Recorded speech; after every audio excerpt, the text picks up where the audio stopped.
Ladies and gentlemen, welcome back to Dinner and a Game. We are so thankful that anyone at all joins us any evening, but we're especially thankful that you've chosen to join us this evening.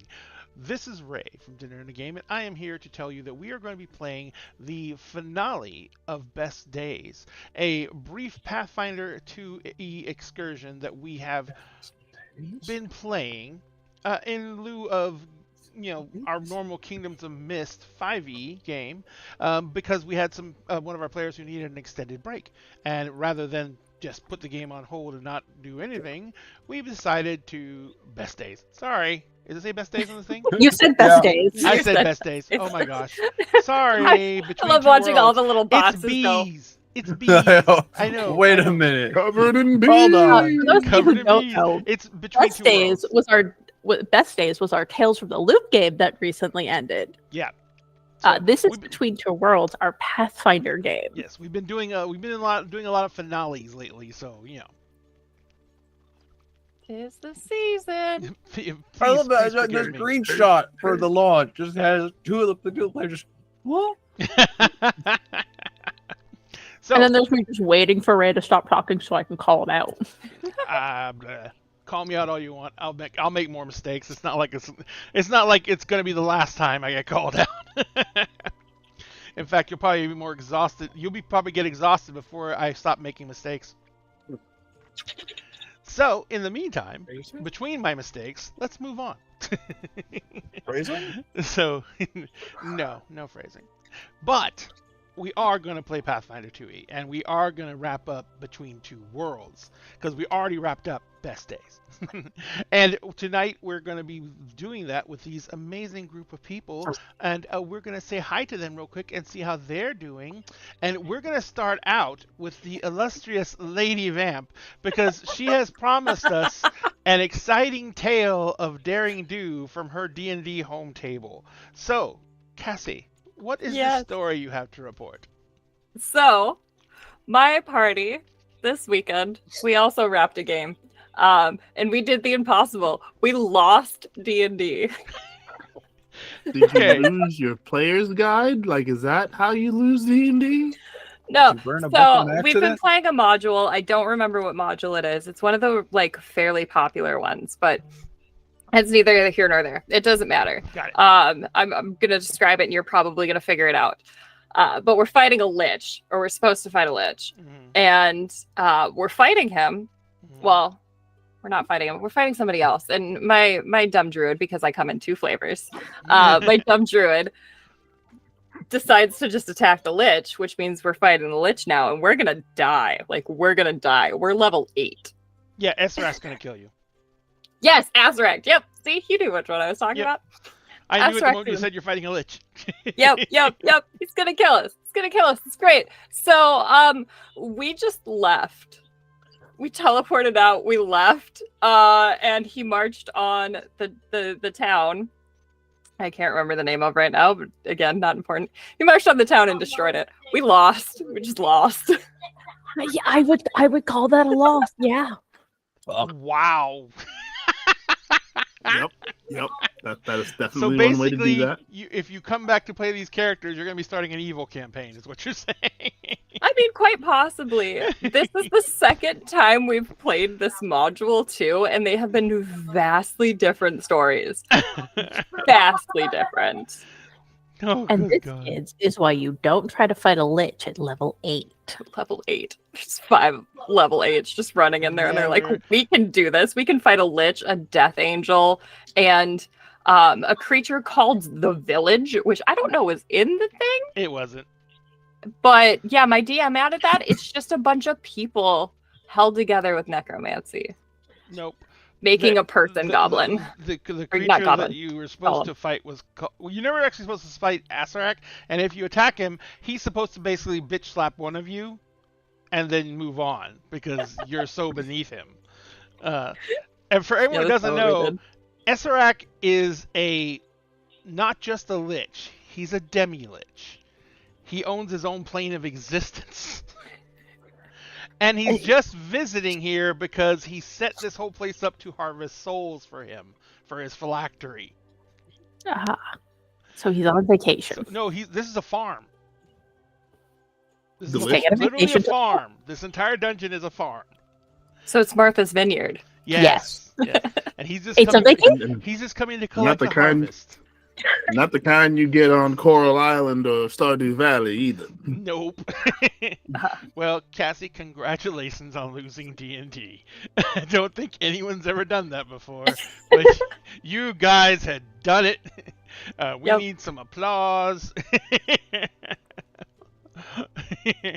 In the meantime, we'll go counterclockwise around the circle and go say hi to Markov and Co. Hi, Sam.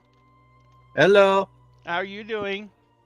Surviving one day at a time. As we all must.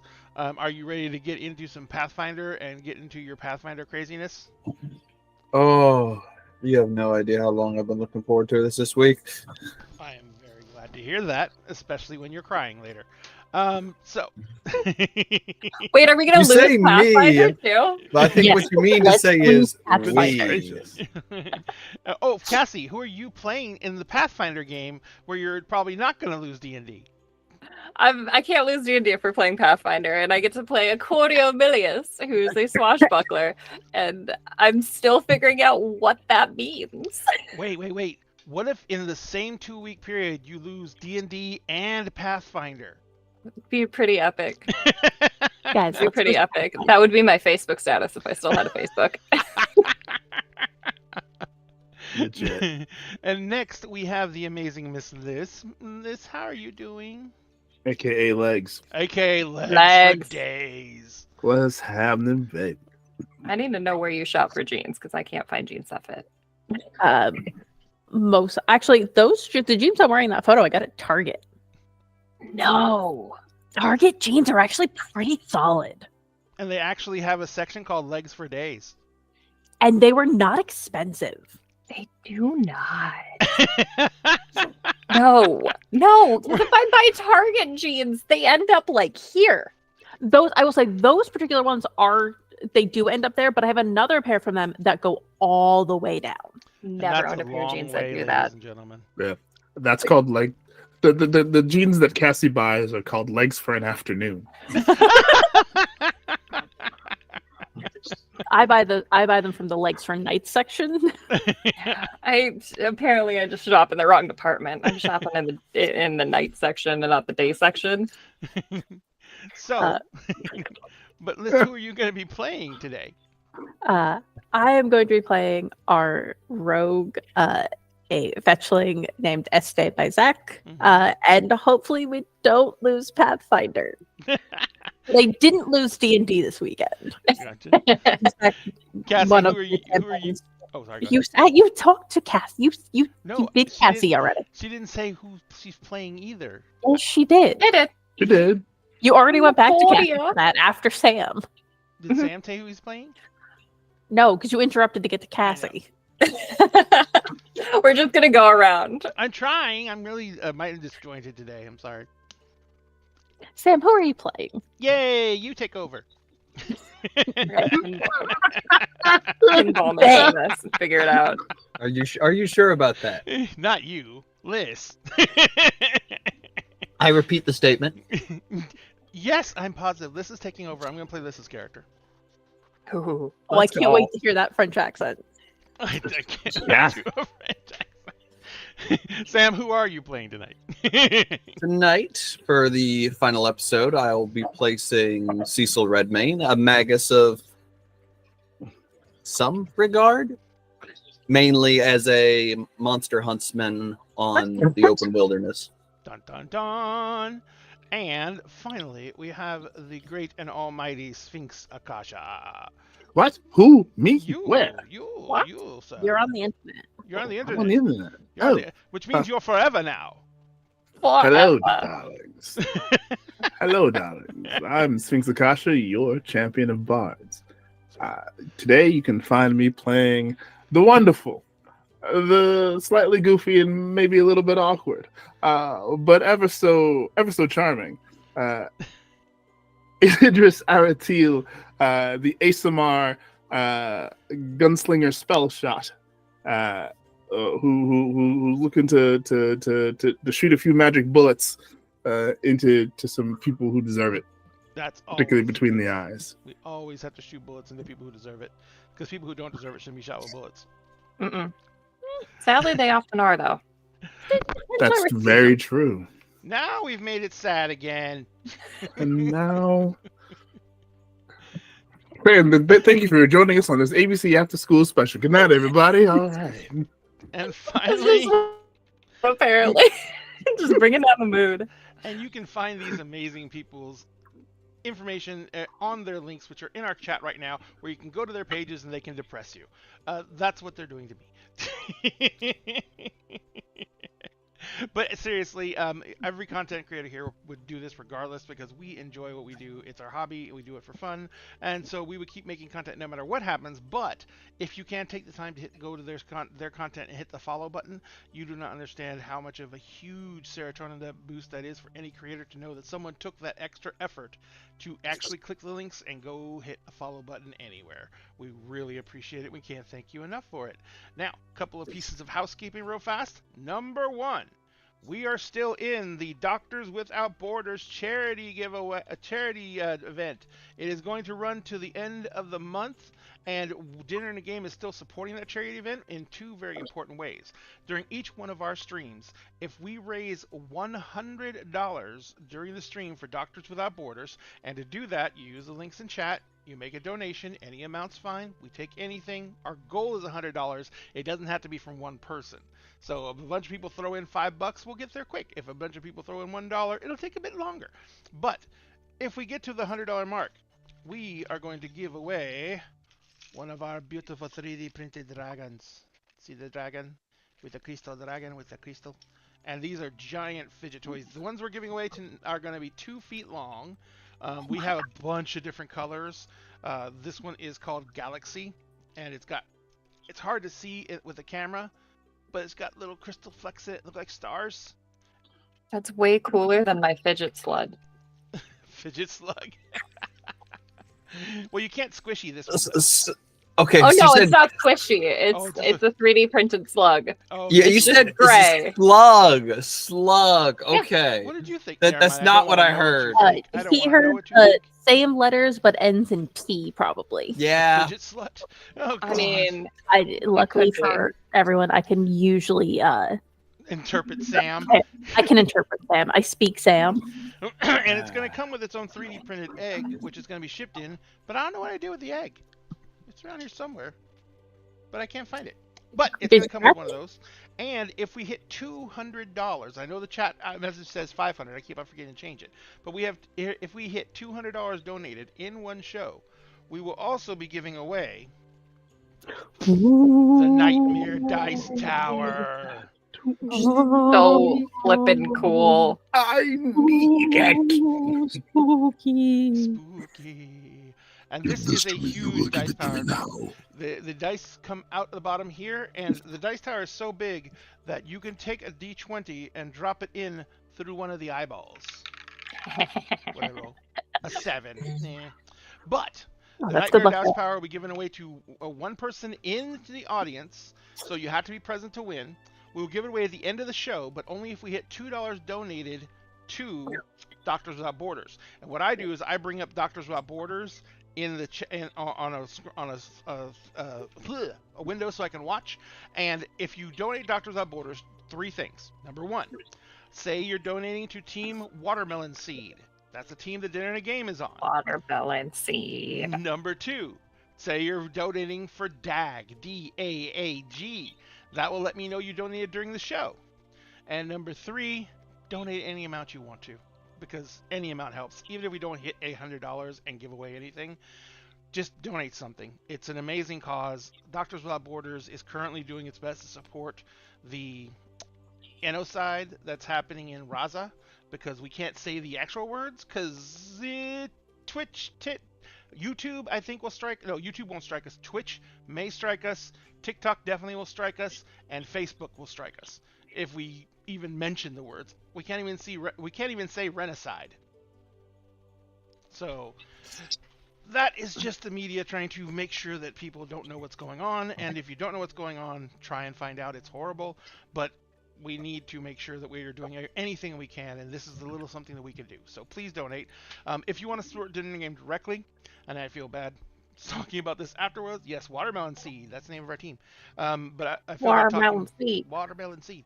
But I feel like talking about this afterwards. But if you want to support Dinner and Game in any way, shape, or form, you can subscribe on any one of our channels, including Twitch here, and if you do so, all the proceeds go to help out Dinner and Game with all our events we try and run and everything like that. Also, if you want to, you can get merch. I am currently wearing the shirt that is the actual motto for this group, which is "Intelligence is a dump stat." Dun dun dun. I got complimented on it today. I was in the grocery store and I was in the deli, and one of the people in the deli was like, "Nice shirt." And I was like, I did the whole thank you and walked off. I didn't even go, "Hey, that's my shirt. We designed it. We made it." It's like, you can order one. Nope. Okay. You just go, "Thanks, I made it," and walk away. And they're like, well, "For real?" I I mean, I've done that. I've done that to people. Thanks, I made it and walked away. Yeah, No, I had a lady at work. They're like, "I like your sweater." I was like, "Thanks, I made it," and then I walked in the back. I've done that with my kid. Like, your kid's awesome. Thanks, I made it myself. Yeah. Or you got a really pretty name. Thanks, I got it for my birthday. Oh, good lord. So, also, if Thanks, I chose it myself. I chose it myself. If you also want to support us in any other way, if you go to the link we are putting on the chat right now for Many Worlds Taverns, not only will you get a chance to support Dinner and a Game, because if you use that link, 10% of the order will come back to us, but you'll be supporting an amazing company in Many Worlds Taverns who provide quality teas and coffees to you, and if you use the discount code Dinner and a Game, you'll get 10% off of your entire order. So please do, if you want to order some coffees and teas, do it through that link so you can help us out, and use our discount code so you can help you out. That's about all I had to do for that. So shall we get down to the nitty upon the gritty? Yeah. I mean, if you want to get the nitty on the gritty, that's a whole different. Gritty. That's a whole different game, baby. I don't know if I want Gritty to be involved, though. It depends on what we're doing with it, though. You just never had depends. good gritty, that's what I'm saying. I don't think I want good Gritty. He's kind of scary looking. Okay, now I need to see who Gritty is. Yeah. Because I know. I have some pictures in my mind, and This I don't know if we're officially thinking the lost same. me. And it was my bit. I'm sorry, I'm referencing sports. Sports? Got it. Oh, you're talking about sports ball. I was thinking Actually, about sports books. talk. Sports Well, hockey players have a whole other Oh, you good can't, God, you no. can't say Hockey anything player, about hockey players. Man. This is a mascot. Okay, Oh, but I mean, it definitely involves not. hockey and like that. So So- basically you've totally lost Lady Vamp. She's gone. She's gone. I've been to like 3 hockey games in my lifetime. I have no idea what's going I on. live in Texas, most and of I've the been to more hockey games than you have. I've been to 2 hockey games and a pickup practice game. And how many did you pick up at the practice game? Ooh, I'm not a puck bunny. Shut up. ooh. No, I went to cheer on the Admiral. Okay, Oh, so okay. Got I it. couldn't All pick right. up All right. No. any, but Well, you got one then. I got did one. take You home a picked up hockey one. player. The best one. The best one. Well, Oh, I the best one on that Under the ice bus. at that time. I like love a you, puck to the brother. I nards love right you, there. Admiral. Admiral, we love you very much. I don't know. I think he'd let me leave him for a hockey player, depending on who it was. Oh, God. I feel like I need a list now. I need a list now. Which players are safe? Nope, I'm not going there. Cassie, you're on your own. We're retreating. Okay. Yep. I'll Nope, do the I same. ain't touching that one. I ain't touching that one. I'll stay at this place and hang out with you. Yeah, no, like, hey, it's hall pass territory. It's all Yeah. fast territory. Oh, okay. There you go. Oh, that's Yeah. different. That's different. That's Yeah, different. you said something completely different. We were Those scared. exist. You said leave him. Though, You said leave. it's all about consent, Sam. It's all Leave about him consent. temporarily. Temporarily.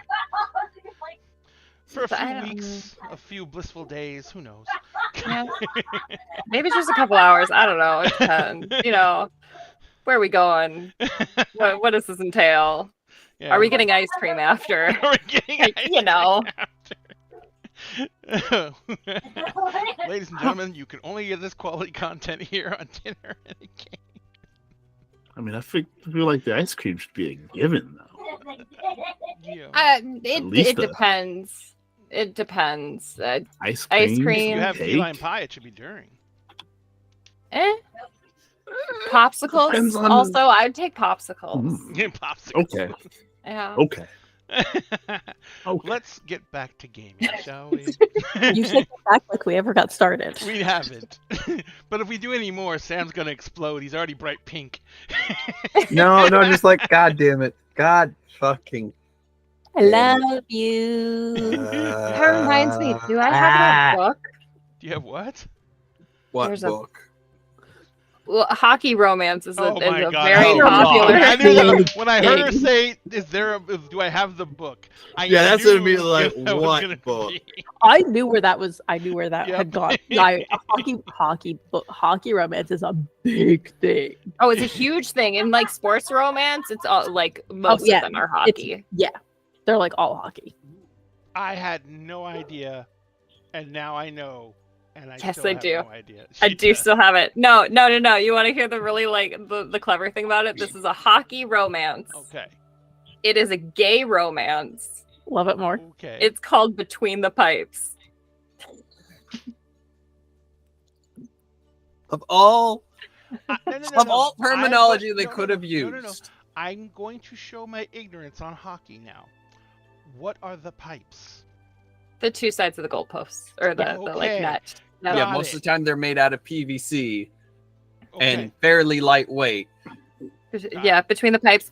Another popular euphemism, because I know a lot of these, are is the 5-hole. I don't know Because what the goalie, when they're standing in front of the net, they have like the 1, 2, 3, 4, and 5 is right between the legs. Mhm. That's Crossing watching sticks. Cassie be so proud of herself. I know hockey stuff, and not like the regular hockey stuff. I know a decent amount, but not the fine details. I know that if a fight breaks out, you might see a hockey game. Look, if those gloves got thrown down, the show's about to start. Depending on what state you're in, if somebody scores a hat trick, you might see squids on the ice. Oh yeah, I've seen that. And what was the deal with them changing to octopus one year? What was that? I don't remember. I think it probably had something to do with like the Kraken, and they were like, eh. Seattle Kraken, baby! Well, yeah, because it's not Seattle. I think it's actually Detroit that throws squids. Oh, okay. Interesting. And even Yeah. when they ban it and they start searching people as they're going in, people still manage to get them in. No one knows Can't how. stop it. You can't stop We don't it. talk about how. Because squids are another form of liquid when they're thawed out. They do kind of. That's fair. See, I hate that terminology. They're moist. Very moist. I'm okay with that What? terminology.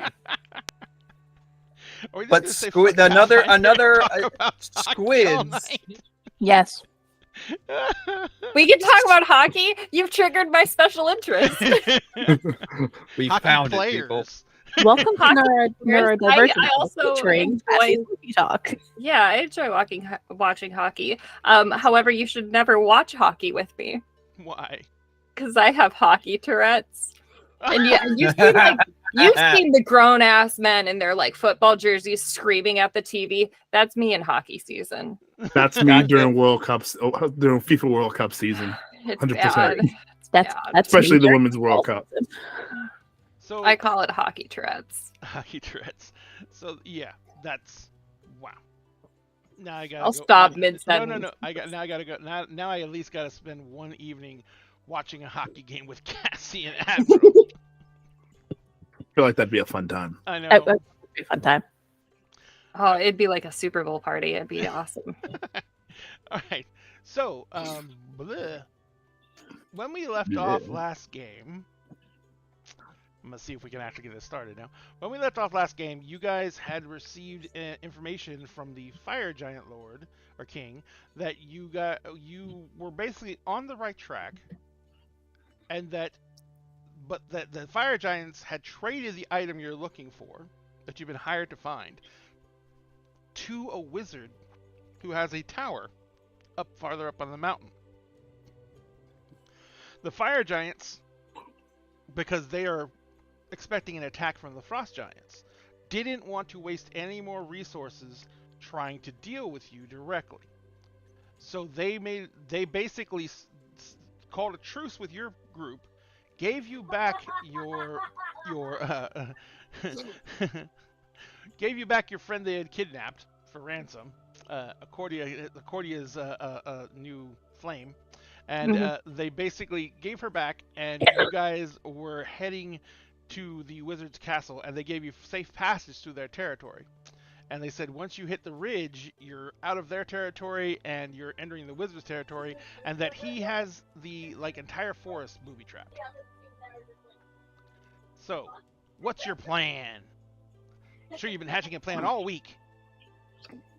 We've hatched. I'm not the planner, so if y'all haven't been planning all week, y'all don't got nothing.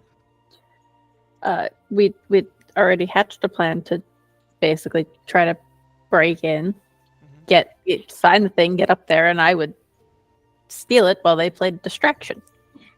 Gotcha. That was what we planned literally at the end of last game. Yeah, I know, but I I was feel like saying... that is accurate. All right. So, how are we? So you're gonna what are you gonna do as you go through the forest? Because that's your next step. You're coming down from the ridge line. We were told to stay in a certain spot so that we don't set off any. Yeah, stay to the paths. Mm-hmm. Because everything's trapped. Yes. Oh no, they didn't say stay to the path. They say just off the path where you can still see the path, because the path itself is trapped. Yeah, they were like. That's right. That's right. Yeah. And so they're like, here's how you avoid the traps. Yeah. But they said once you hit the ridge line that you're into the wizard's domain, and they have no idea what he's got set up, because they stay the fuck out of it. Don't worry.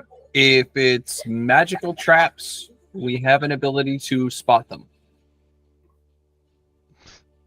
Meaning Sam has an ability to spot them. I do believe the same guy who Sam was talking smack to was the one who was leading you through the forest. Should I say that Cecil was talking smack to was leading through the forest, and he kind of looks at you when you say, "Don't worry, we have ways of detecting him." He's like, "I don't care if you die." Look, I'd rather you don't, but go for it. No, he's like, "Oh, I don't really care." She's like, "The one I kind of like is the scary little one over there," and he points to Este. It's like, I couldn't find her for shit. That's fair. Scary little one didn't turn one of your people into an ice pickle, so keep that in mind. No, I just became the tree.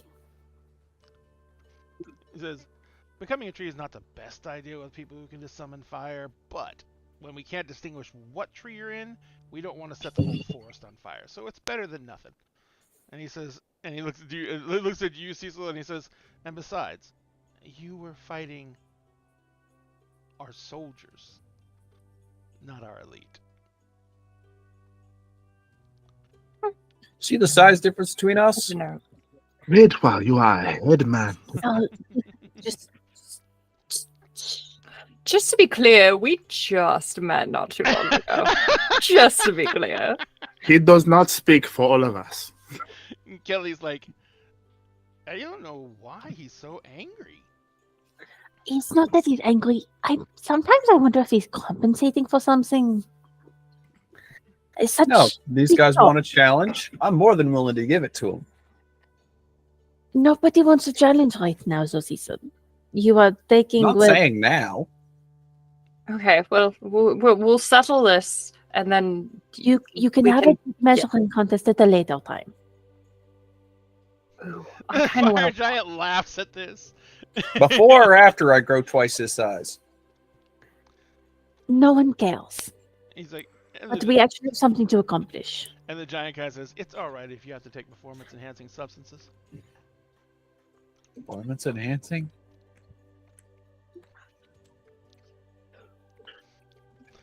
Oh, Like, that That is sounded a like good. a That is a burn. good one. That is a good one. Oh, we have a hydrate too. I will remember that one for later. Little bit of ice This for one's that. for you.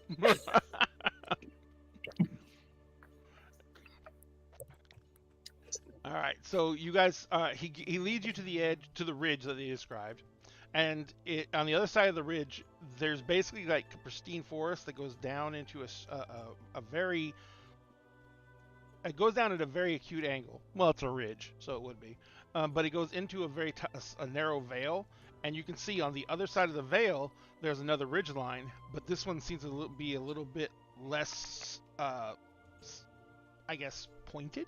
There's like a little small plateau at the top of it, and you can see up near the base of the ridge where it comes off the mountain that there is an obvious, like, ramshackled fortress there, and the only thing that looks to be in any type of good repair is a tower in one corner of the fortress that is still standing. And the fire giant kind of points at it and he says, "It's about 2 hours walk." He says, "But well, sorry, it's about 2 hours at my walking speed." He says, "At the crawling speed y'all go at, it'll probably be half a day." He says, "But go through the forest." He says, "I don't know what to tell you about the path." He says, it turns into a game trail in about 30 yards. He says, "We don't go much further than that into the forest, and we only come in here if we have to hunt game. That's it. We don't have much leeway with him. He likes his privacy. We've never sent anything more than magical notes back and forth with him, and he started the conversation. Otherwise, we would have left him the hell alone until we had a better means of making sure we could deal with him." He says, "I've only seen him twice, and I've only seen him physically once." He says, "Most of the other time he did exactly what he did before, and he shows up as a magical construct. So I know that means he has power. I don't know magic, so I don't know how much. You all are free to go from our land. Once you're done with that, if you live," he says, "and you come back," he says, "I would suggest not going through our land again." We will do our best to avoid it. Your assistance is greatly appreciated. He's like, "It's not assistance. I am doing as ordered." Still, it is greatly appreciated. Fine, you're welcome. See, can be nice. Manners matter. Manners maketh man. Or woman. Or non-binary. Or non-binary. Yes, correct. We'll use man to encompass those of us that walk on 2 legs. He says, "Either. I don't care. I'm going to leave you now." Okay. He says, "For what it's worth, good luck." And he turns around and starts walking away. What a nice gentleman. You know, I don't see the problem with giants. No one always gives them such a bad rap. Kelly just gives you a big shove. It's like, they beat the crap out of me. I mean, So you're sure, going to say so that they're about abrasive to those start assholes. with. You're going to say that about those assholes after the literal celebration and being welcomed with open arms by the Frost Giants? They're giants, aren't they? So they're But- encompassed in. Entirely different. That was an umbrella statement. I'm saying yes, they may be a tad abrasive at first, but everybody's got a common ground when it comes to talking. You obviously Oftentimes have it not starts met with hill alcohol. giants. You obviously are not in politics. Kelly's just shaking her head. I almost don't know what to think anymore. About what exactly? Well,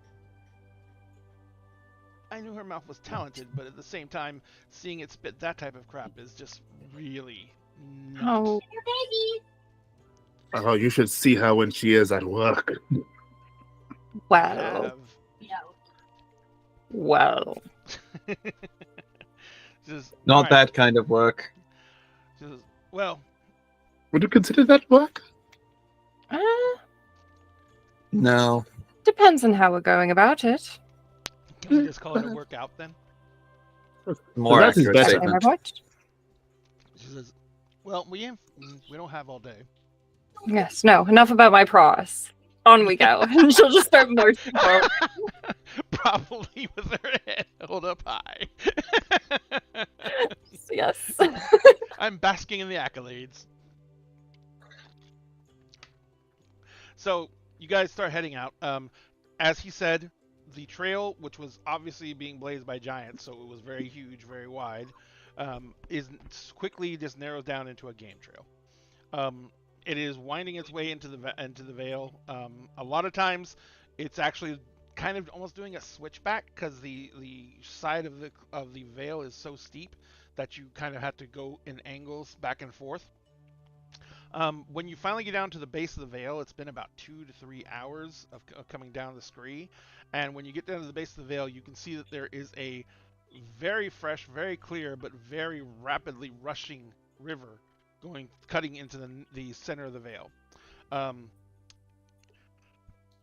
It doesn't look like it's very fordable, and you really can't tell how deep it is because it's not that wide. It's only about 30 feet wide, but the water is just roaring through. Shit. All right. Hmm.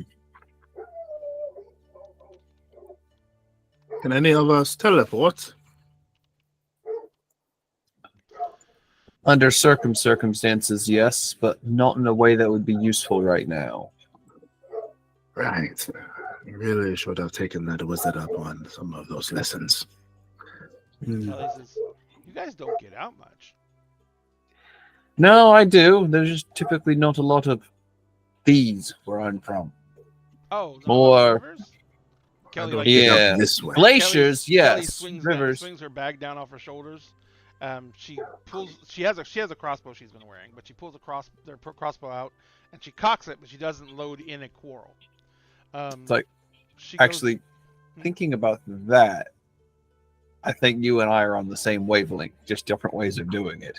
Oh, she pulls out what looks to be a very odd-looking crossbow bolt. Number one, it is got a very broad head instead of having a very narrow pointed head like a crossbow bolt normally does, and it looks like it's heavy. And she loads it into the crossbow, and she says, and then there's a long tether that comes off of it. And as she's loading the crossbow, Thought so. she puts a reel on the side of the crossbow, and it locks into place. And then she takes out it looks like it's made of very finely woven steel wire, and she hooks it into the back of the crossbow, and you can see that there looks to be like almost like a little pulley apparatus on the back of the quarrel. And she says, well, this can make it across. It's like it's almost at the end of its range. He says, and then I can get a rope across. She says, It's like, after that, it's all about whether or not you can hang on and make it across yourselves. Oh, damn. So she kind of puts the resourceful crossbow up to her this shoulder. And she says, if that's permissible, we can actually look for a narrower place to cross, but, you know. I'd like to try your way. No, I I meant hope there was time. you can fly across. I can only do it once a day, though. We did get that rest. Yes, but we could save the flying for perhaps later. This is My point true. exactly. If only we were going up, I could use this. He reaches into his bag and pulls out. Kind of looks like a pistol, but looks like it has a grappling hook attached to it. Well, if we were climbing, this would be a much less. This is kind of the same principle, but a little bit different. And she says, all right, In that case, I'm just going to take this opportunity to shoot this over there. And Oh, nice. she holds it up and she fires it, and you see it goes shooting out, and it like goes between tree limbs. It doesn't like hit anything, and she angles it way up when she fires it, and then as it comes down, it kind of you hear a clinking noise in the woods. You can't see anything, and when the spool stops unwinding, she flips out a little crank on the side of it, and she begins reeling the spool in until it gets taut, and then she gives it one hard jerk. And then when she does that, she hooks she takes the wire that's on there, and she kind of just clips it, and then she ties it around the end of a rope. She basically knots the rope together with the metal wire, and then she pulls back on the wire and she lets it go. And you hear this noise, and the metal coil goes across, and then suddenly it goes. You just hear it go kank, and it stops. And the entire time she's wearing gloves, and she's been holding the rope, keeping it somewhat taut. And then once it goes up, she ties it off on a tree, and she, basically braces it out, and she says, "That's the best I can do. I've only got one of those." It's basically a taut rope probably about 20 feet above the water from where you guys are. She says, "I'm all for athletics." It just leans over to Este. That's very impressive. Have you seen one of those before? I've never seen it, but I have heard of it. I've been intrigued into getting one, and I may have to now. Like, just, they don't have the greatest of range, but I've hear that some using the arquebuses like he carries, some of those can get much farther, but they make a lot of noise. This one's quieter, and it's pretty expensive because it's got magic attached to the other end. Sure. Anyway, it will hold up to my weight in full plate, and I know that for a fact. So if it will hold me up, it'll hold be all right. any of you. So do you want me to go first? Who wants to go, or someone else want to go first? Cecil will actually take out a pair of those same gloves used earlier in the adventure. Yeah. By the way, gloves are a good idea. And he'll literally use it to basically just climb up the tree set and grab hold. And since he now has a climbing speed equal to his movement speed, just start. Yeah, and you also going over. You don't even have to make rolls for it because you automatically can grip it just like as if you're walking. Yep. So Cecil quickly shimmies across, pretty fast actually, and drops down to the ground on the side. You can see that the bolt head, once it hit and fell somewhere, the bulbous end flipped out into 4 prongs with spikes on the end of them, and as she drew it back and it came between the limbs of the tree, it eventually just embedded in the tree bark, into the tree itself.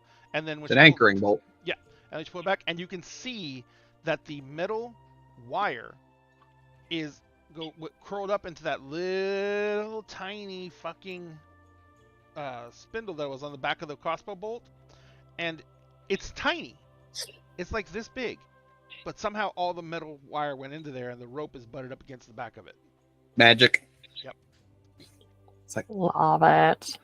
first thing he's going to do upon getting to our side is start surveying the area, not just for traps, but also for creatures that are nearby. He wants to make sure it's safe before the others start coming across her. If it's not, being ready. No, that makes perfect sense. So what I want you to do while you're sitting over there is I want you to make me, I do believe, a survival check. Survival. Survival. And who's going to go over next?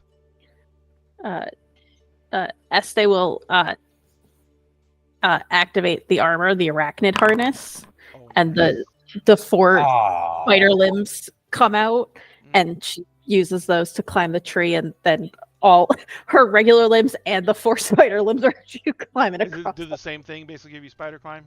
Yeah. Yep. So you also have no problems speeding across. And Kelly looks at you and she says, "Okay, so they were more prepared than I thought." leans over to Accordia. Did I ever mention to you how incredibly hot that is? Yes, I approve. I very much approve. Uh-huh. You should bring her home. I think I might. Mm. Who's going Do you want to next? go next, or should I? It's like, either way. All right. Well, it's going to be incredibly less impressive, and Courtney is going to hop up and just climb herself across. Okay, so make me an athletics check. Yeah. No acrobatics for this one. This is straight athletics. This is just athletics. Where'd my skills go? Athletics. Oh, cool. My athletics is better than my acrobatics. So, okay, cool. Hiya. Oh shit! Yeah, you're fine. 16 on die with a plus 20. Yeah, good. yeah. Yeah, you might be all right. Yeah, you may Yeah. be okay. You didn't beat it by 10, but you beat it significantly. I'm It's strong. by 9, I think. Hiya. So close. So yeah, so Kelly looks at you and she says, "I can leave you for last, or you can go next. Your choice." Talking to you, Idris. Well, I will.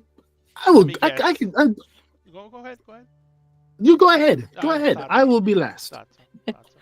And she says, "Okay, so actually, I was just saying that. I'll go now if you want me to, but I was gonna go last because I'm not actually gonna use the rope. Oh. All right then. If you are certain. Well, I was gonna undo the end of the rope so I could go across with it. Oh, that is fair. That is fair. Just gonna George of the Jungle it. And it just kind of like ramps himself up. Okay, all right. Gloves on. Okay. Kind of a running start, and he's gonna like try and like acrobatics his way across. Just kind of like swing loop, like using his momentum to pull himself across. Okay, you're kind of been doing what the kids used to do at the monkey bars and like trying to do huge gappy swings and Yeah. gotcha, skipping a bunch of rungs. Yeah. Mm. All right, go ahead and make me an acrobatics roll. Okay. 34. Yeah, nope, you got it. So Idris also makes it across no problems. You see Kelly go, since you guys are on the bank and she's on the bank, and like I said, it's only 30 feet across. You see Kelly go and she unties the rope, and she kind of like loops it loosely over her arm.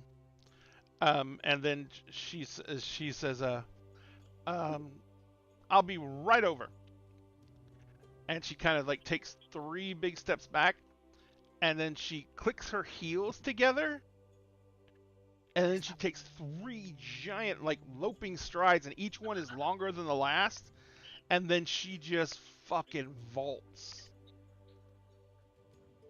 And lands, barely, but lands on the edge of the river.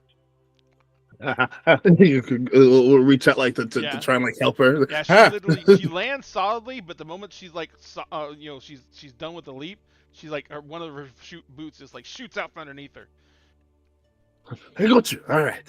Accordia's jaw is That's in the what's dirt. cool. Just- She's like, boots of leaping, not boots of landing. They always account for one, but not the other. It's Uh, very impressive.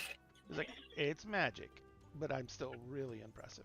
Anyway, she says like, so we've probably got at least a couple more hours walk, and now we're going to be going uphill. So, do we want to take a rest before we continue on, or are we going to keep on going? Because if we continue on from here, if I remember correctly from when we left off time-wise, it's going to be evening by the time you get to the tower. It's whether arriving in the evening, arriving at night, or camping out here and arriving in the morning. That's our choices. I'm good with either way. This weather's actually kind of nice out at the moment. It starts snowing immediately. Although Even You that. did Making- this. You did this. making the climb now and then resting so that we're fresh for the fight could be an argument in the opposite direction. I do like that thought. Getting up the ridge and then resting. That way we do not So- exhaust ourselves going up That is sewage. that is a good idea. Not a bad idea. All right. She says you guys are in charge. All right. Well, I hope everybody's thighs aren't burning quite yet. So you guys start heading up the ridge. Once again, it's a situation of sometimes you're half crawling up trails because they get so steep. There's switchbacks that happens a lot. This actually quickly turns from a game trail to a pretty well trodden walking route that obviously was taking people down to the river. You don't know, there wasn't any signs like on the river of like anything being set out there, and the game trail you find comes into this path. It's not the actual path itself. So there's probably somewhere else along the river that they have something set up to cross it, maybe a ferry or something like that that's tied off somewhere or something. Sure. But it's not where you crossed. But so you guys make your way up the trail. It takes you another about 2 hours of scrambling and up the side of the Vale, but you're pretty much on more level ground. But there you can see that there's still a bit of a rise before you actually get to the castle itself. But this is the first place and area you've been in that there's actually like enough level ground to think about making a campsite somewhere. Cool. So the moment we get up there, I'm gonna cast Detect Magic just to make sure that there aren't any kind of like weird magical traps or anything weird like that. Okay. So, About- Sphinx, ironically about that, with the new ability from Magus picked up, Cecil now has a permanent first level Detect Magic up at all times. Actually, detect I can And if cast he's- it as a Detect he Magic starts is one of those acting- spells that doesn't improve with level cast. That would be incorrect. Oh, does it do that in Pathfinder? I have a Yes. heightened fourth, Yep. a third rank Detect Magic that I can cast as a cantrip. Ooh, Yep. what does it And do at with third this rank? one, you can sense Third magic. rank, you also pinpoint the source of the highest rank magic. Like for an imprecise sense, you don't know the exact location, but can narrow the source down to within a 5-foot cube or the nearest if larger than that. Yep. At third level, you can basically say, I've got a lot of magic. It's coming from that thing right there. Gotcha. And what's the range on it? The area it affects? Does that change at all? 30-foot Caligula? emanation. Caligula? Yep. It's essentially 30 feet. 30 feet? Okay. So that stays the same? Now, this particular one, the magic sense from the Magus, is a bit different because this detects magic in your field of vision. So, since field of vision goes beyond 30 feet, I have detect magic at a longer It's range. kind of funny because it would go beyond 30 feet downhill, but uphill it don't do shit. And it doesn't actually Yeah. go much more than 30 feet any direction because you're still in the woods. And then if I seek something, so I'm actively looking for something via perception, the ability automatically upgrades to the third level. Going from just detecting magical auras to being able to identify their location. So that's basically if you're looking for something in particular for the most part. It also means if we suddenly come across a magical aura that's out of place, it immediately becomes, hey, hold up. Got it. So you guys, what are you guys intending to do? Make camp here or? If it's in the clear, Yeah, I would say make yeah, camp that's kind here. of why we're I mean, it's pretty level. We should take it. checking. Oh, there's a sweet tea special in chat. Who did that? Oh, that was my wife.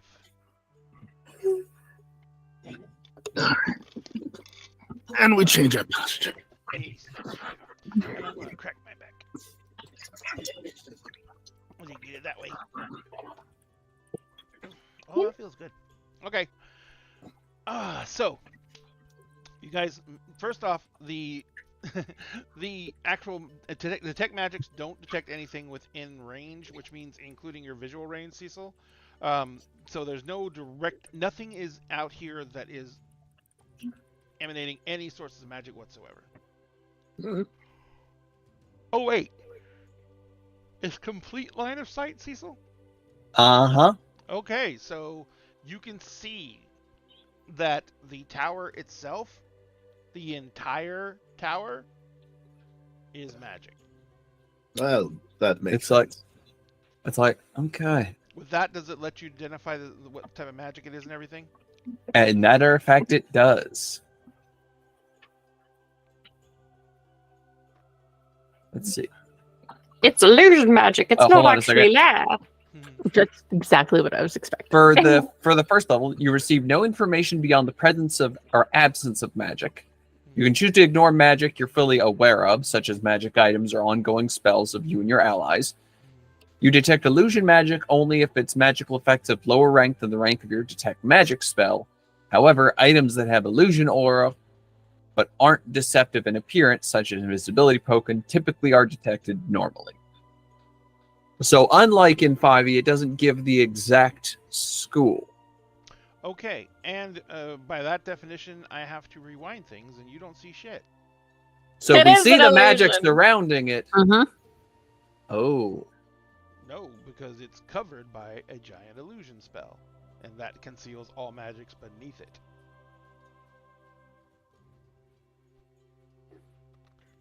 So you don't see shit. We So don't it's know like- what's going on. But I can also sense if there's like a natural map that's in the area. In that case, if there's a sudden absence of it, There's no inherent magic floating around, so there's no absence. Would the illusion magic happen to be the same rank or a rank below my detect magic? But it's at a range for your detect magic. No, that's fair. Yeah. Fine. now that said, that goes the same for me. However, so if it's Yeah, because then when it goes back to the ranked version of your detect magic, then it goes back to the standard range for detect magic. So you're stuck. not for my ability, I thought that's what you read. the ability overwrites the range. Okay. When you use Seek, you gain the benefits of a third level detect magic spell on things you On can things see you in can see. addition to the normal benefits of Seeking. Okay. So let me check the spell. I'm pretty sure it does, but I want to make sure.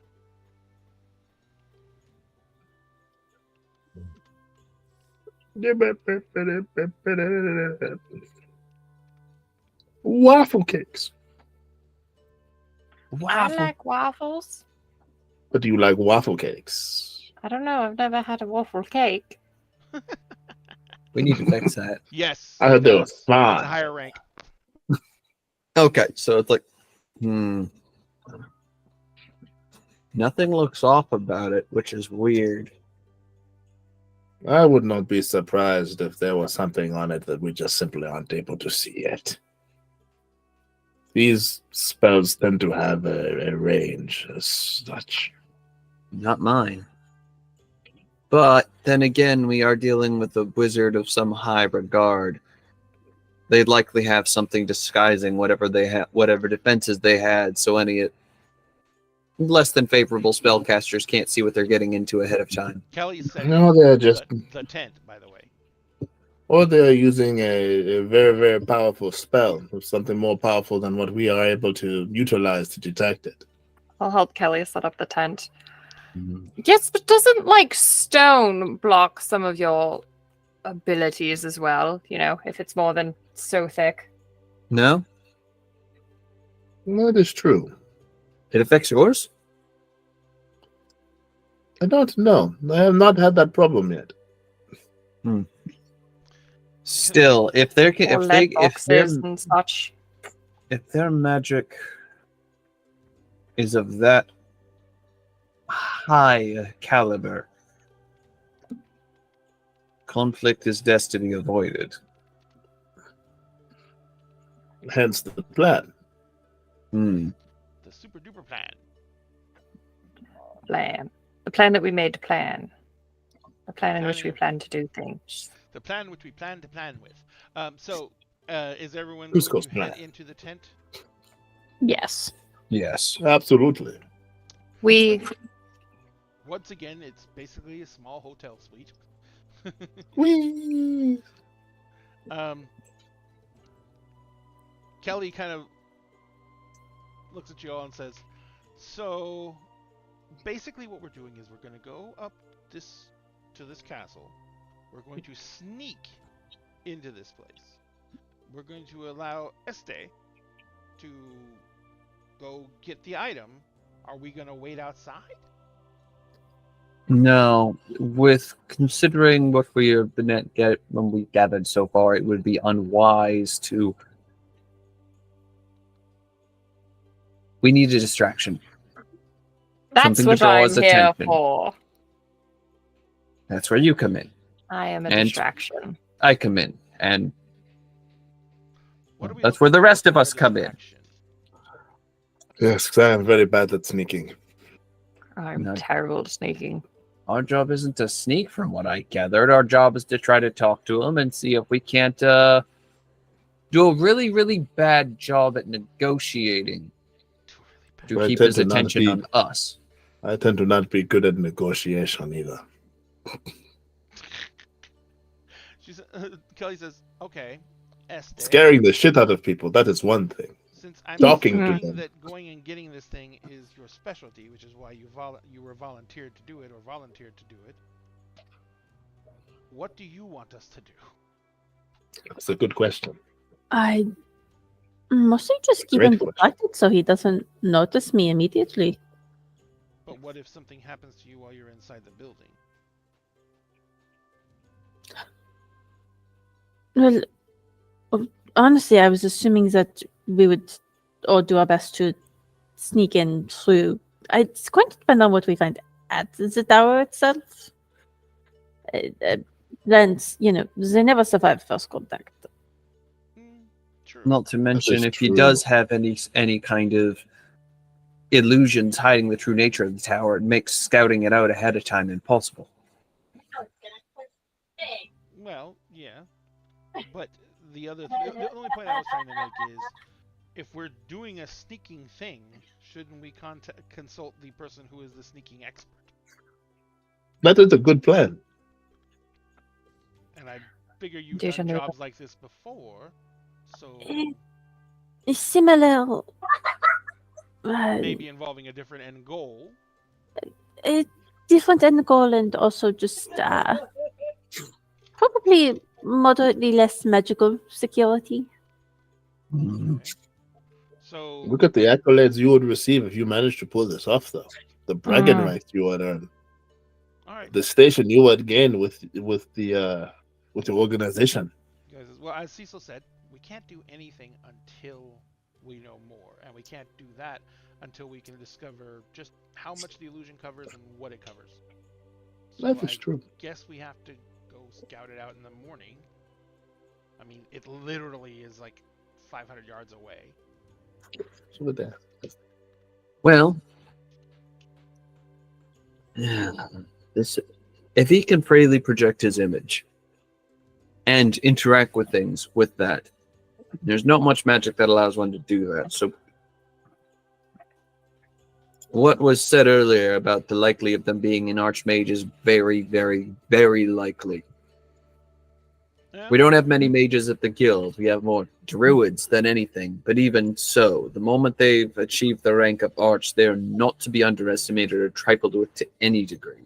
I was going to say that if he is that level of power, then are we still sticking with the sneak plan, or are we going to try and talk to him? Because if we try and talk to him, the sneak plan is out the window. We've given Well- him any chance of surprise at all. I think it may be a good idea to combine the two. So that was always my thought, was that you guys would be talking to him once we found him, and hopefully the item at the same time. You guys would distract him so that he did not notice me sneaking around inside and But- stealing the item. Once I have the item, I should be fine.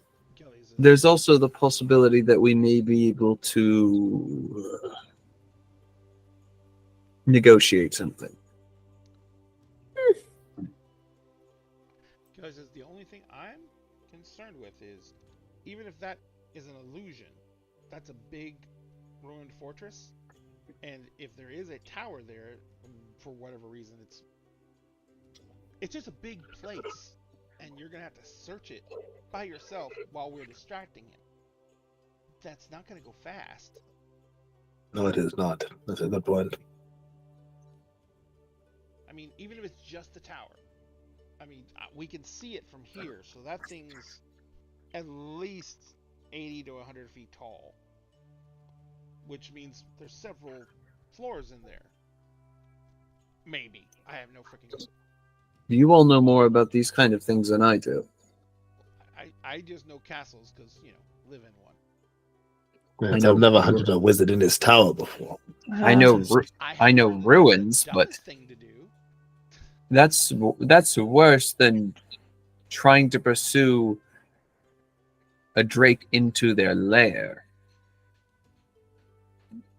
You never engage a fight in a creature's home turf, especially if it has influence over it. You're putting yourself at odds you can't win. The only other choice we have is to try and lure it out somehow, and I have no real idea how to do that. I mean, I know that we could get into the building, and may not be great at sneaking, but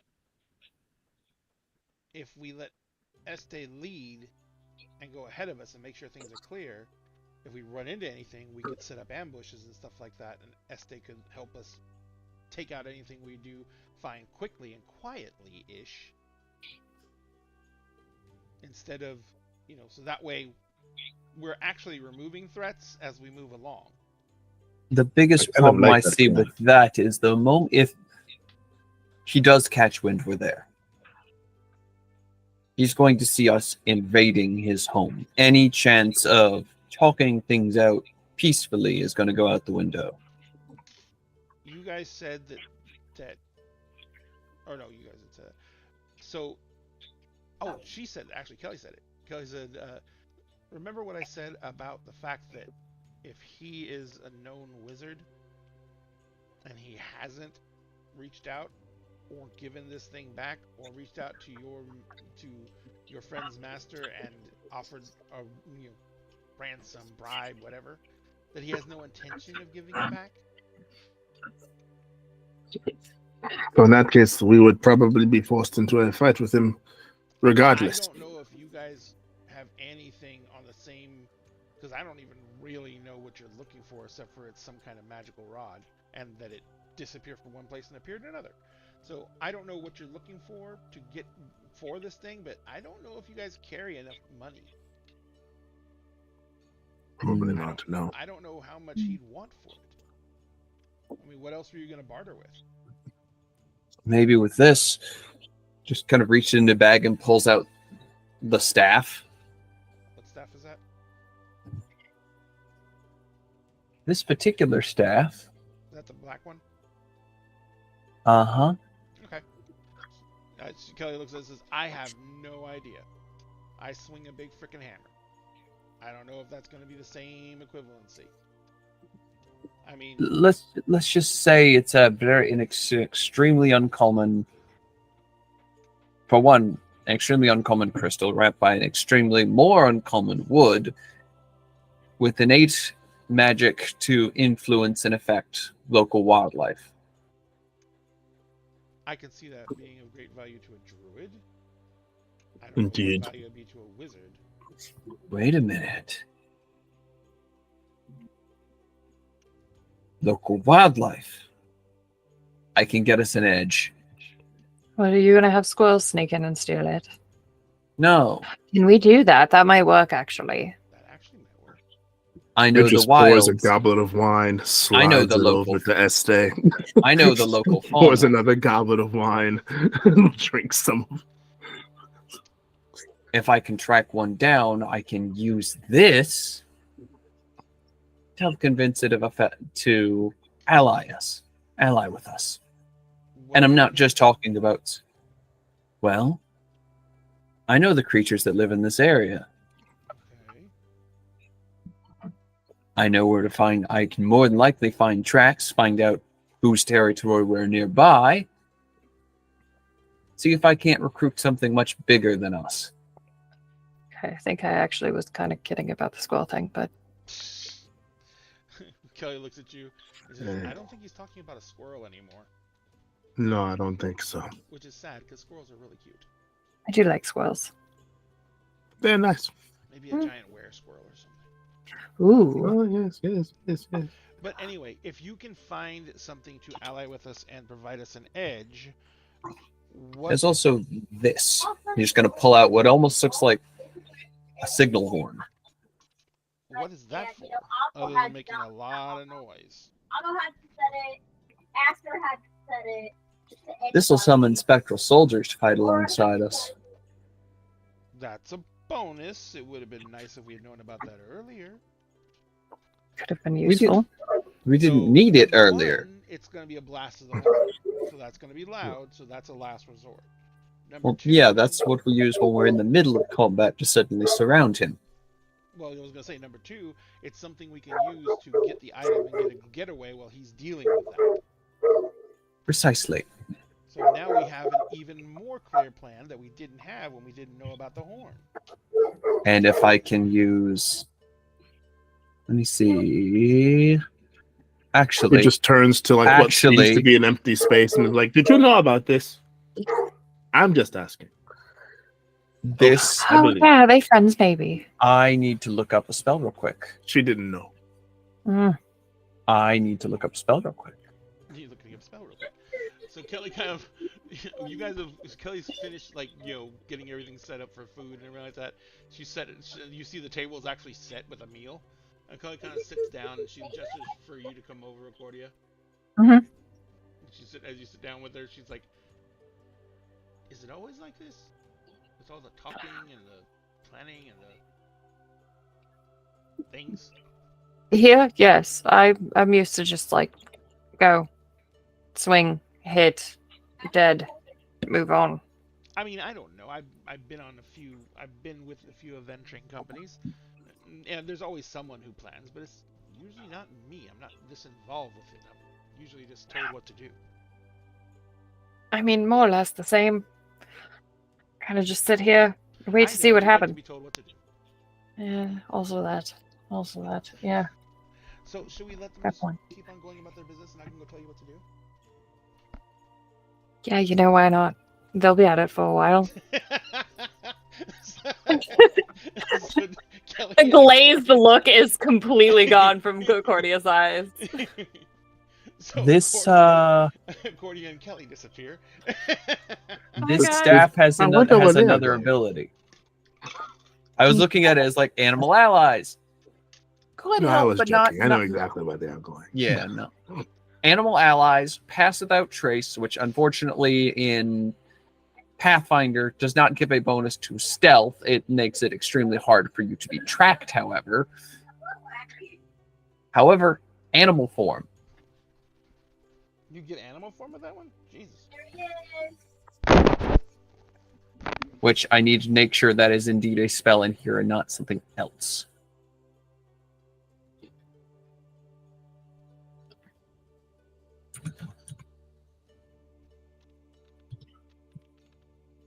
But the initial thought, It is.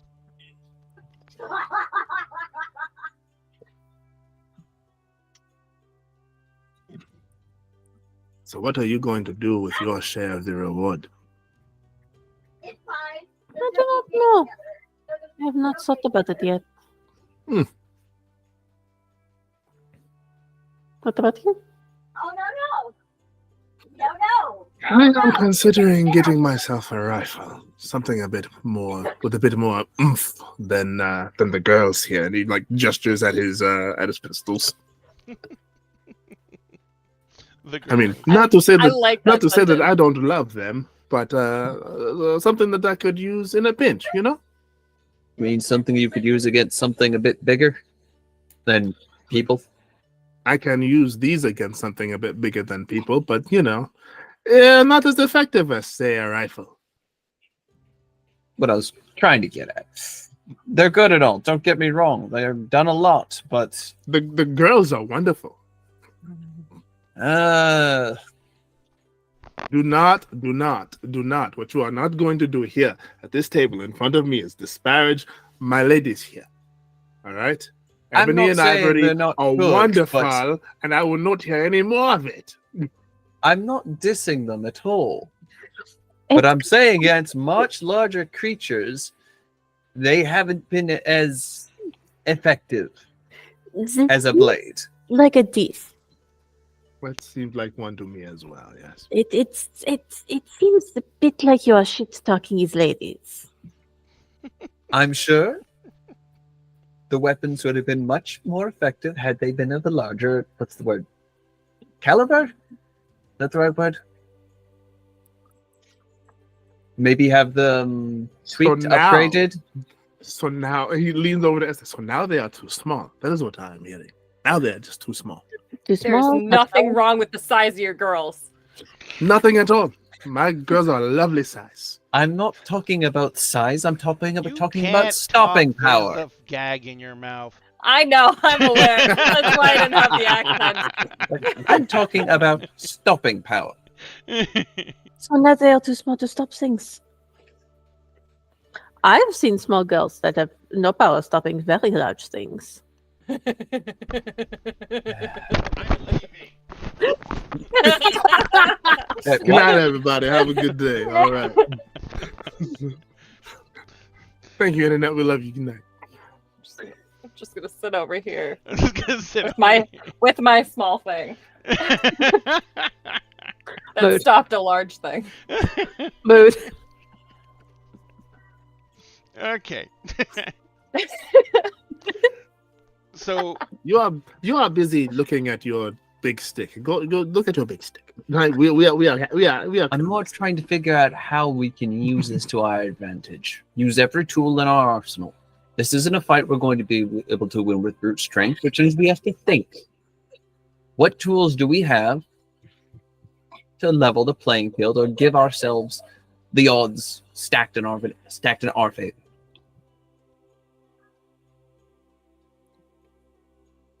Something most huntsmen have to learn at a very, very young age. Most creatures you hunt are A, within their own territory, B, much more powerful than you, and C, most of the time, know your coming. So you have to use an arsenal and use your wits to give yourself the edge. Give yourself a window to work with. I mean, I think you're forgetting one thing about this wizard. Whatever this item is, he probably has it close to him. That's where the problem comes in play, because you're right. It's not going to be easy to separate the two if he was that willing to go that far just to get his hands on it. Which is why once we find him and eat, I need the rest of you to be the distraction.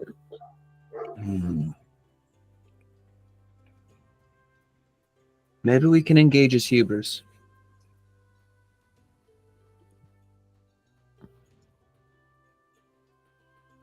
He's an all-powerful wizard. All powerful. He thinks he is all powerful. That's the point. I'm no good at this kind of thing. Play off that. Again, not so good with the talking and the negotiating. Much more adept at the scaring the shit out of things. And of course, the one person who is good in negotiation is doing a complete different kind of it right now. Yeah. If, and I'm saying this is a big if we have to engage in a fight with them, we cannot give them any room to move, no room to breathe, nothing. If we give them any ground, they will run with it.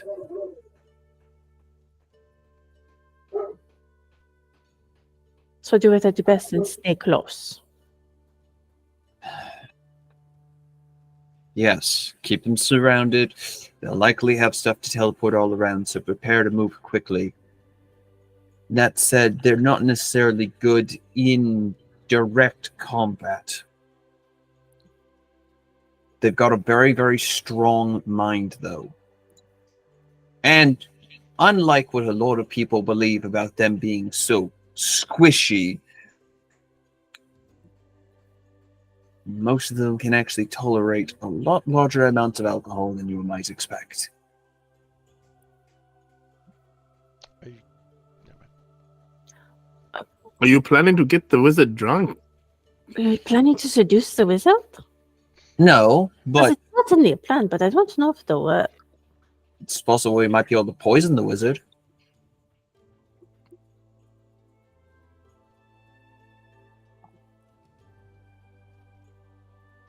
What?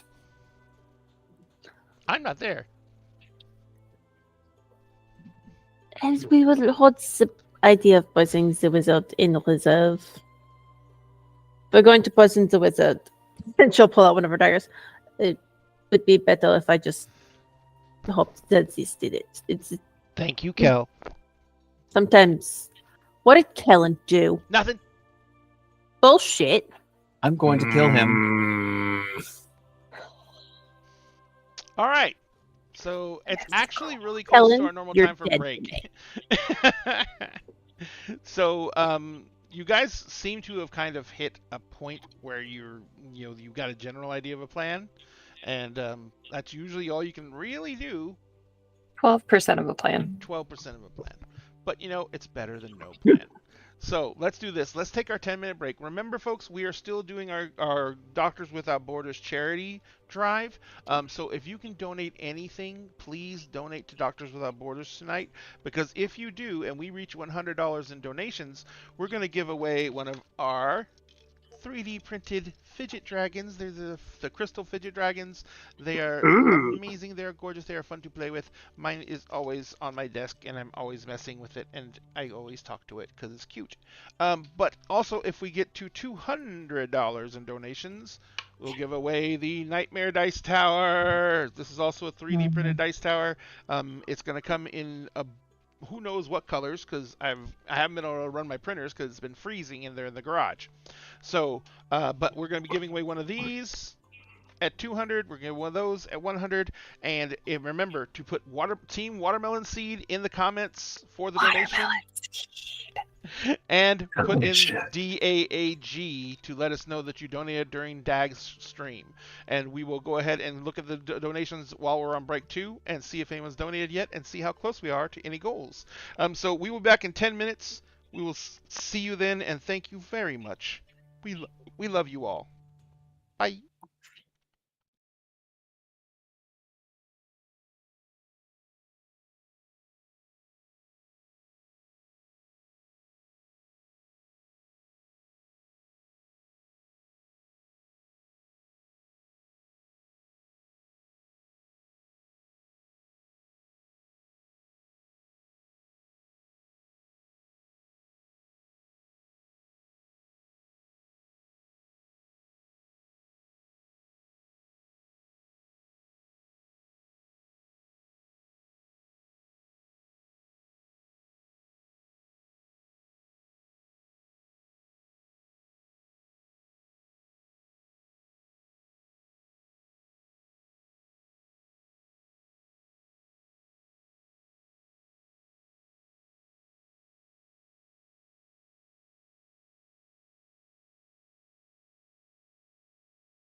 we go. There we go, off into the Let's cosmos. go.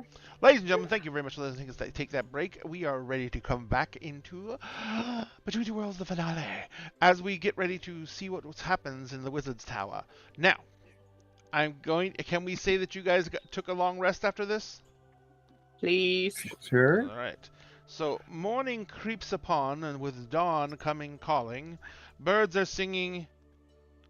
Well, mainly it's just birds singing. But anyway, so you guys wake up, and there is breakfast being prepared.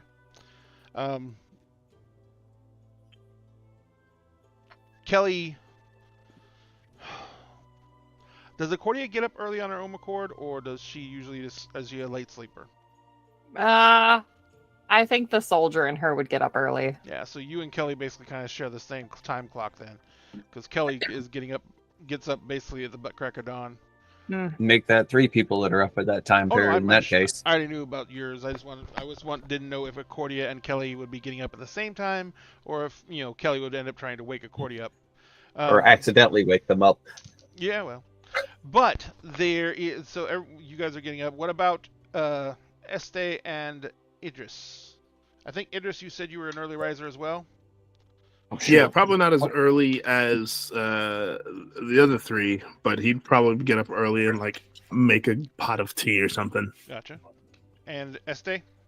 Este's probably out a little bit after Idris would be, not like probably the last one to get up, but still like on the earlier side of like the. You don't want to come in at the same time because that make it look suspicious. Exactly. Some of us try not to be obvious about who we're doing. What's the fun in that? We like Gotta it flaunt here sometime. Yeah, but you gotta flaunt it when you got it, right? Like, look at what I did. Sorry, look who I did. I was gonna say. So, Kelly's kind of like, she's actually like sitting at the breakfast table, and she's putting in a new, some more new straps on her breastplate, because remember they broke it previously, and she's saying, "All right, so are we gonna lit out straight for the tower and try and scout it out this morning then?" We might as well. Seems like as good a plan as any. We don't exactly have a whole lot to work with. I have an idea of one thing we can possibly do if we do happen to get in combat with them, but it's tricky.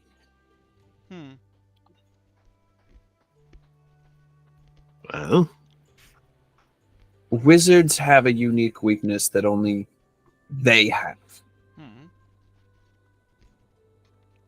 Without their spell book, they lose magic they've amassed.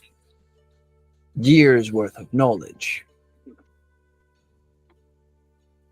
Okay. Without it, whatever magic they have prepared goes out the window. Okay. Well, given that this is supposed to be a wizard of some power, would we not think that his grimoire might be protected, safeguarded, booby-trapped even? Booby-trapped. Mm-hmm. Well, that's just it. It's kind of for them, at least from what I've seen, druids, they pull their power directly from nature. Wizards pull their power from their book. Well, and I could very well be wrong here. I know they tend to store a lot of their spells there, that they memorize, and then they always have spells in their head. I feel like that's how that works, and the other spells are more of a backup system. The kind of a what you call it, like a filing cabinet of spells. The power comes more from what they know, I thought, than what they record. Again, I could be wrong. I know more about druids, or honestly, I know more. It gives us yet another thing to shoot for to try and even the odds in our favor. Yeah, That is true. And if it's a book, it burns, right? That is true. Presumably. And Cordia picks up her warhammer. She says, "Good," and she taps the handle of the palm of her warhammer into her hand one time, and the entire head of the warhammer bursts into flames. Useful, especially out here. That could be incredibly helpful. That could be, yes. Yes, I like that. I like it. That said, most mages, with two exceptions that I've met, also require some sort of either material component they need for their spells, or some kind of magical focus, like a wand, a staff. So basically, if we focus on removing all his accoutrements, get rid of any books, knock anything out of his hand, anything like that, It's going to make it next to impossible to cast. That's where I'm glad my hybrid style is in luck. It's very hard to disarm me, and I cast my spells through my weapons. As long as I have a weapon in hand, or even without it, I can still cast. That spell you saw with the blades, I can cast through my fist. I mean, that's People great. in bar fights don't expect it. Well, unfortunately enough, we're not in a bar fight, but I do understand what you're saying. I think we have the best plan we can have. I don't know what else we can do. I would agree. We're about as prepared, I think, as we can be. All right. Well, let's go out and scout out and see if we can find maybe what that illusion's hiding. Yes. So you guys head out. Back into the cold. So you guys head out. She's gonna leave the tent set up just in case you need it again, like you need someplace to retreat back to. So she's gonna leave the tent set up. She does speak a word, and the tent's flaps that were kind of like this suddenly just go rigid. And she says, "At least now only we can go in." Useful. And she said the word Very. Dwarvish, if anyone speaks Dwarvish. No? Okay. Just checking. All right. Do So, Actually, Dwarvish. you said No, I do not. Dwarvish? I do speak Dwarvish. oh, well, she just said lock. And so the guys start heading up the hill, or up the ridge, I should say. It's not hard to manage up this area. It's not as steep because it does, like I said, level out very quickly. As it levels out, you notice that this is a pretty old fortress. Most of the walls have fallen just due to natural causes, like trees growing up through them and stuff. But at the back of the fortress, where normally there would be what I think it's called the Built, which is a secondary fortress inside of it, where like they go for their last stand. But instead of that, there is an actual tower there. The tower itself looks very well maintained. Instead of the gray stone that's everywhere around here, the tower looks to be made of white stone. It rises up about 100 feet into the air. The gray fortress walls come right up to and abut against it on either side, and the tower is kind of like in the middle of the wall, so half of it's outside the fort, half of it's inside the fort.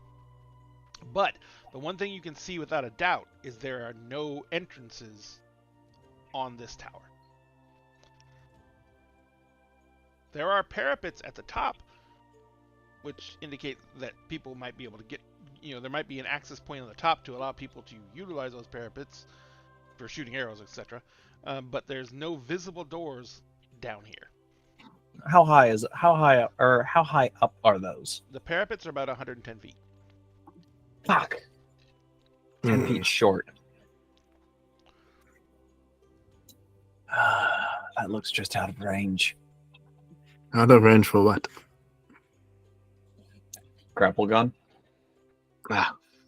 Cordia says, Yes. said This won't reach either, and she's holding I the said. crossbow. She says, Ah. it's just too heavy. You mean Kelly? Kelly, sorry. I'm just great tonight. I'm sorry. it is okay. It's, Yeah, Kelly says, yeah, this won't You're reach either. good. It just doesn't have enough oomph. Hmm. There's no doors we can see on the tower. Right. What about the fortress surrounding it? You could get up on the walls. The walls do look like they... No, are there any doors like into the walls? Yeah. I mean, most of the wood's rotted away, so they're more like doorways. So we can use the walls to get into the tower. So we can Hmm. assume. Can I take a very careful walk through looking for traps and looking for very specifically any trap doors that look like they would lead underground? Good call. Mm. So, since you're going to be doing two things, you're going to... I need to know what your primary thing you want to do is. Are you looking for traps, or are you looking for, are you, trying to stealth through? Looking, the primary thing that she would be doing is looking for a some sort of hidden door in the floors that would look like it could possibly lead down, like there's like a subterranean entrance to the tower. Got it. So I'm going to want you to make me a normal with your normal bonuses and everything like that. A normal survival check. And then I need you to make, because you did say you're going to kind of do this a little bit sneakily, right?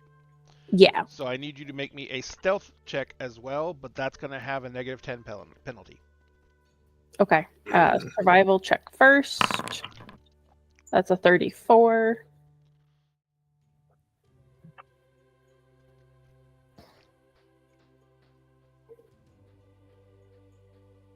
So as you go through and you're making your way to the tower comes right up to the wall of the fortress.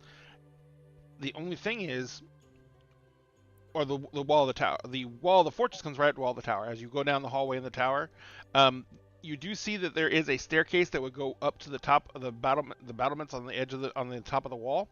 But the wall goes up to the tower, but instead of the white brick that you see on the outside, inside here, where the illusion apparently doesn't go, the brick is just the same gray old stone. And you can see and hear like wind whistling between cracks of the mortar. There doesn't seem to be a hidden door though. But this wall doesn't look super sturdy. Okay, and then 16 on stealth. Okay. So,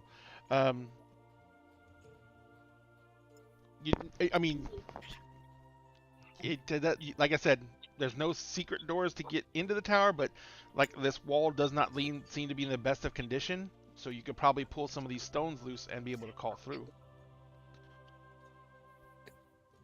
Yeah, she'll call out and point out that they could probably, pick a hole into it. That could be useful. That could work. Kelly says, do you want a hole just knocked in the wall then? Maybe try pulling the bricks out one by one first. Either way. She goes to her pack again, and she starts fumbling around her pack, and she pulls out a crowbar. And she's Ironically enough, you and I were thinking the exact same thing. What? That's what I was going to have Cecil do as well. So she goes over and she just starts prying the bricks loose.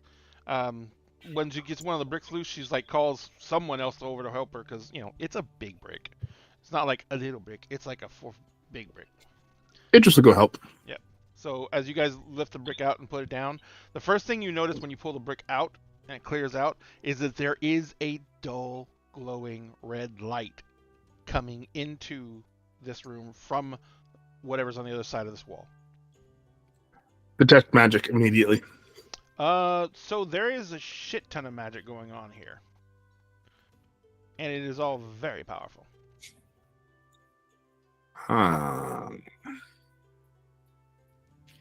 It doesn't tell you schools anymore, does it? No, I just don't that think it does. it exists, and then at higher levels, where it's localizing from. It is localizing from. Okay, so there are two main focal points of where the magic is coming from. One is straight up above you in the tower, and one is down. What about where is the highest? Because I'd be doing it at 3rd rank. Where is the highest rank magic located? Since you're basically detecting the residual energy, the projected energy of the magic, it's coming from down. I think the giants told us that it was coming from like below, like it felt underground. I think I remember them saying that. Not Either or just making that. it That sounds about right. The information we were given about the item is that it was taken underground, yeah. and that the crystals in the ground were interfering with them locating it exactly. That tracks. All right. Yeah, it just to say that there's some powerful magics coming from beneath us. Yeah, there's powerful magic coming from above, but it's That's from above, more but powerful coming from below.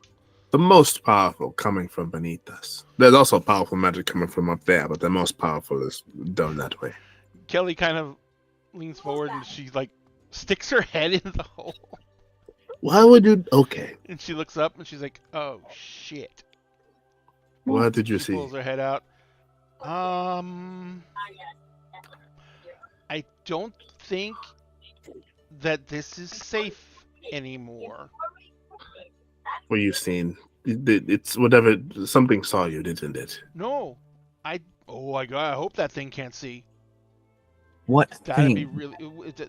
There's a fucking giant floating red crystal up there, and it's pulsing. Giant pulsing red crystal. That's That's fun. Actually, you know what? Hold on a second. A part of me Let's that just wants to slowly shoot it and just see what happens, but the other Slowly part of peek me, our head in, Mm-hmm.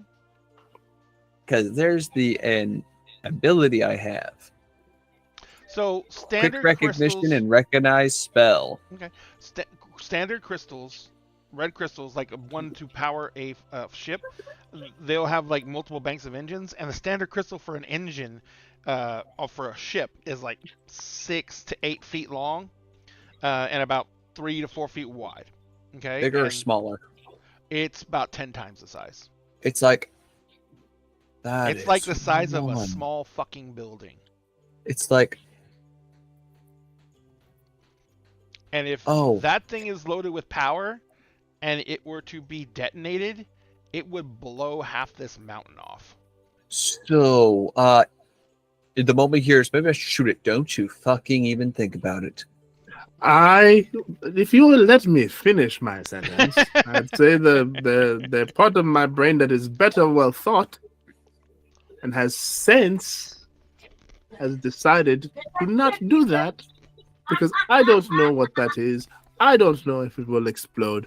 And so we are not going to shoot at or throw anything at the large, giant, fucking red crystal. Think of it like a crystal that hoards power. Yes, then we're definitely not shooting at it because big Guys, bada boom. It Now has a lot of take the power in ones it. on ships and multiply its size by 8 to 12 times. Same answer. If that thing were to shatter and all that energy released, it could very easily level this mountain, and the ensuing avalanche would likely destroy any and everything around it too. Which is why we are not going to shoot it. Kelly says, Yeah, I'd like to not. why exactly would he have that? I don't know. That is a great question. A wonderful question. I don't know the answer. to Maybe that he's question, using it but it's to a power great all the question. spells. That is what I was thinking.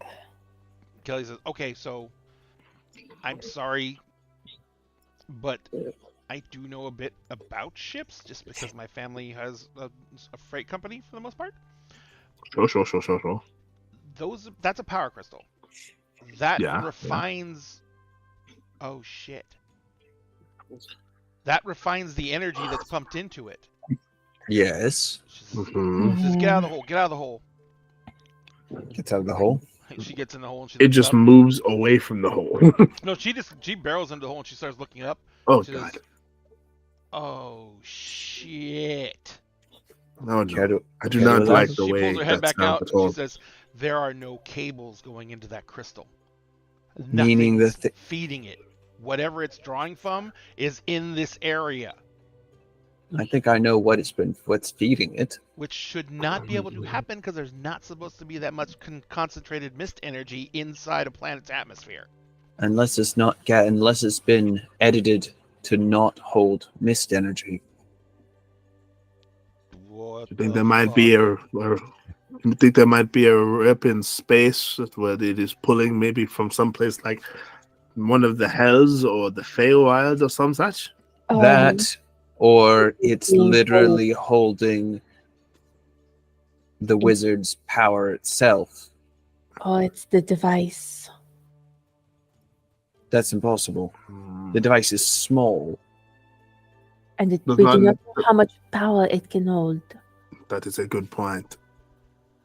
Kelly's like, so this has gotten from insane to really insane? Last we knew the device tracker, it was below. So why did you say that there's more power below? That is what I was that's a able lot to of fucking sense. power. Then whatever is down below is more powerful. Hence why I think the Right. mage might be down there, and Oh. that thing is holding the mage's spare energy.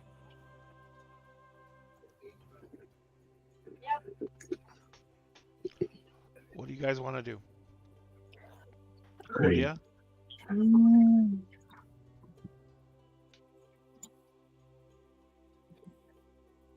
I know nothing about magic. Absolutely What? nothing. But I feel like doing anything against a crystal is going to be a bad idea and a good idea all at the same time. She says, Hello, I'm a Hmm. contradiction. which is, well, look, this is what I think about it. You're not being paid to mess with the crystal. No, No. And we are just here for the For the Item. device. and frankly, I'm just here to make sure you stick around so we can have more evenings like last one. Mm. So I am not here to risk you overly. So I vote we stay the fuck away from the crystal. Because Seconded. I know avoid No, the I crystal, is a bomb. go for the I feel very yes, inclined to avoid agree. the crystal. Yes, We're gonna um, go after the item and Going down. ignore that the crystal exists. All we have to do is get the item and get out. Yes. Yes. Then that's what we'll do. Just, That's where we're going. yeah, the hole's big enough that I can get through it, and there is a very wide spiral staircase going up and down. So it's like Esther would probably climb through the hole. Once you get in there, actually, let me go ahead and just turn on the map. New map? Fuck, we Going have the down map. would be a very good idea. Are you expecting to not have a map? No, but that just means we're guaranteed a fight. Yeah, my Well, dude. of course we're gonna go. We're getting My into a fight. dude. It's the finale episode. Oh God, no, I don't like this already. Yeah, just like this. Well, okay then. So the tower is completely fucking empty. Why is it shaking though? think that's Above your mist. head, And pulsating with colors. yeah, above your Ah! head, Why do we have to use such words? only about Somebody put only in about RGB. 60 feet above your head. No, not even that. Yeah, it's about 60 feet above your head. There is the floating crystal. It's just suspended in the center of the tower. There is nothing touching it. There is nothing near it. And the roof of the tower is, which looks to be a flat roof, and the spiral staircase ends in a landing that has like a little ladder going up to a hatch in the roof. The roof above it is still like 20 or 30, no, about 40 feet above the crystal. So the crystal is like not even near the top. And every now and then when the crystal pulses, it's darkest red, which you notice has a lot of, it's a really dark shade of red for a power crystal. When it punches its darkest red is when the building shakes. Oh.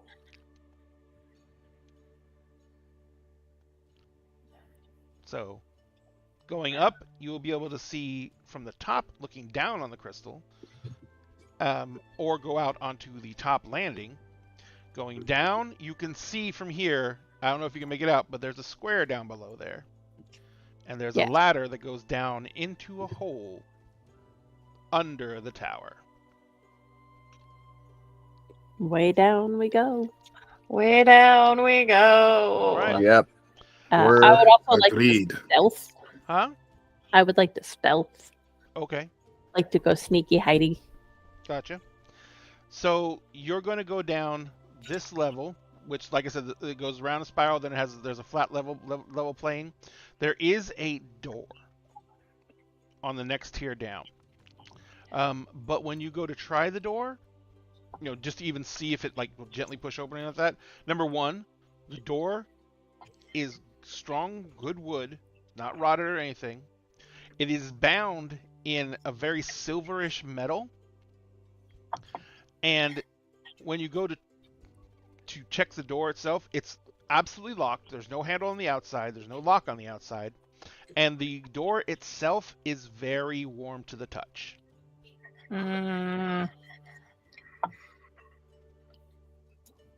What kind? Seems like a fire door to me. Maybe. Can I check the door to see if there are any sigils or anything that I might recognize? Yeah, go ahead and give me a Let me bring up your character sheet. Idris. Yeah, an Arcana roll. Arcana? I will join in on that venture.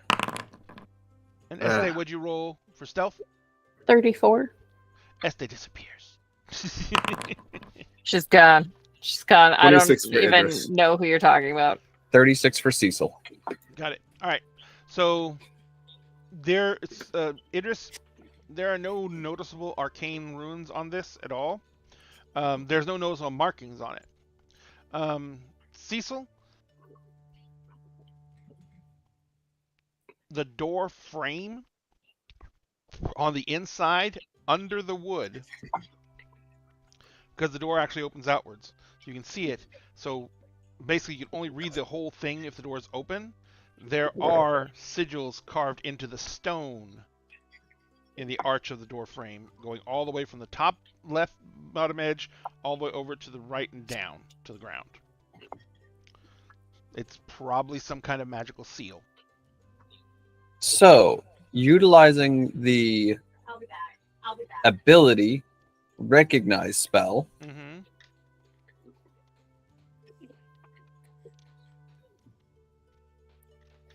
if it is an let's see, hold on a second.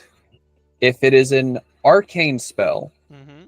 so it's in the arcane school. Mm-hmm. If it's second level or lower, I immediately identify it without having to roll. What if it's cast The at highest- what if it was a low level spell that's cast at a much higher level? Since I am master. Oh wait, since I am master.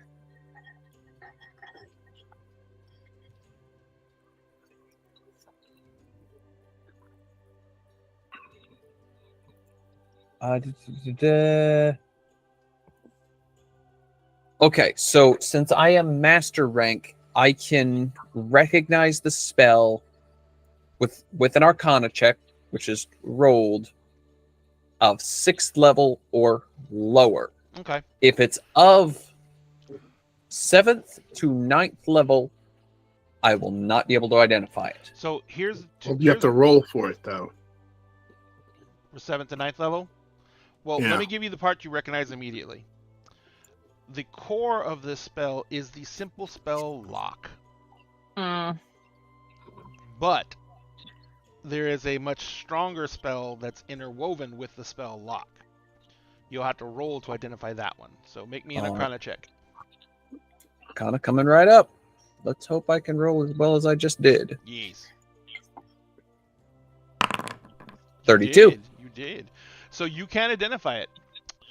It is Dimensional Lock. This spell Dimensional is designed to stop planar travel. It's like, Eee. so just looking at it is like, feels the door. Seems to be almost doing calculations. It was like, well, this explains why the fire giants were able to make connections with the elemental plane of fire.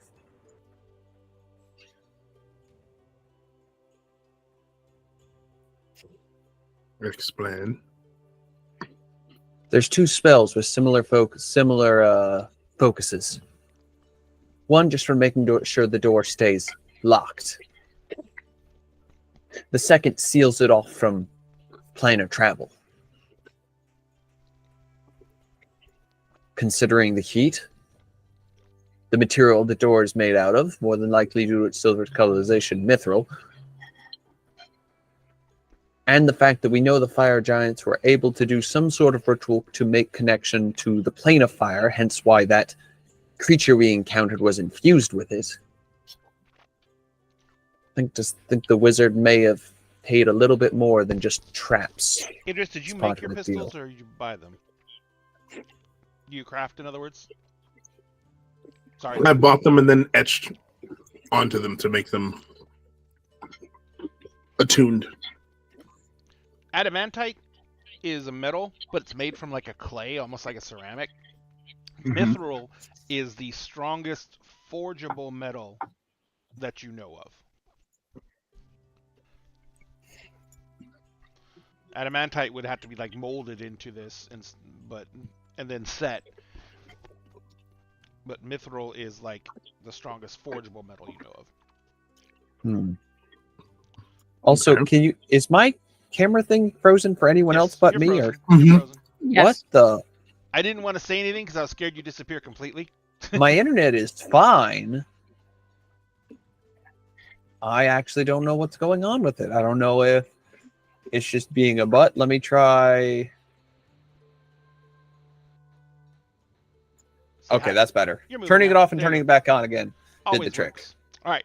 So are you guys going to continue on? Or are you going to try and do something with the door? I vote we don't try to go through the door. Agreed. All right. So you continue moving down the stairs. Oops. Come here. Indeed. Did I not pull you guys into this level? I mean, I don't own a token with vision during the scene, Give me so 1 second. Hey, Neither do I. Give me a minute. I've got to turn And your I have vision dark on and vision. everything like I that. can't see, and I can see through like super dark. You can see through Not Mega the Dark? super dark. I look- can see through some super darks. Super darks. Este, what's your dark vision range? give me a second and I will tell you.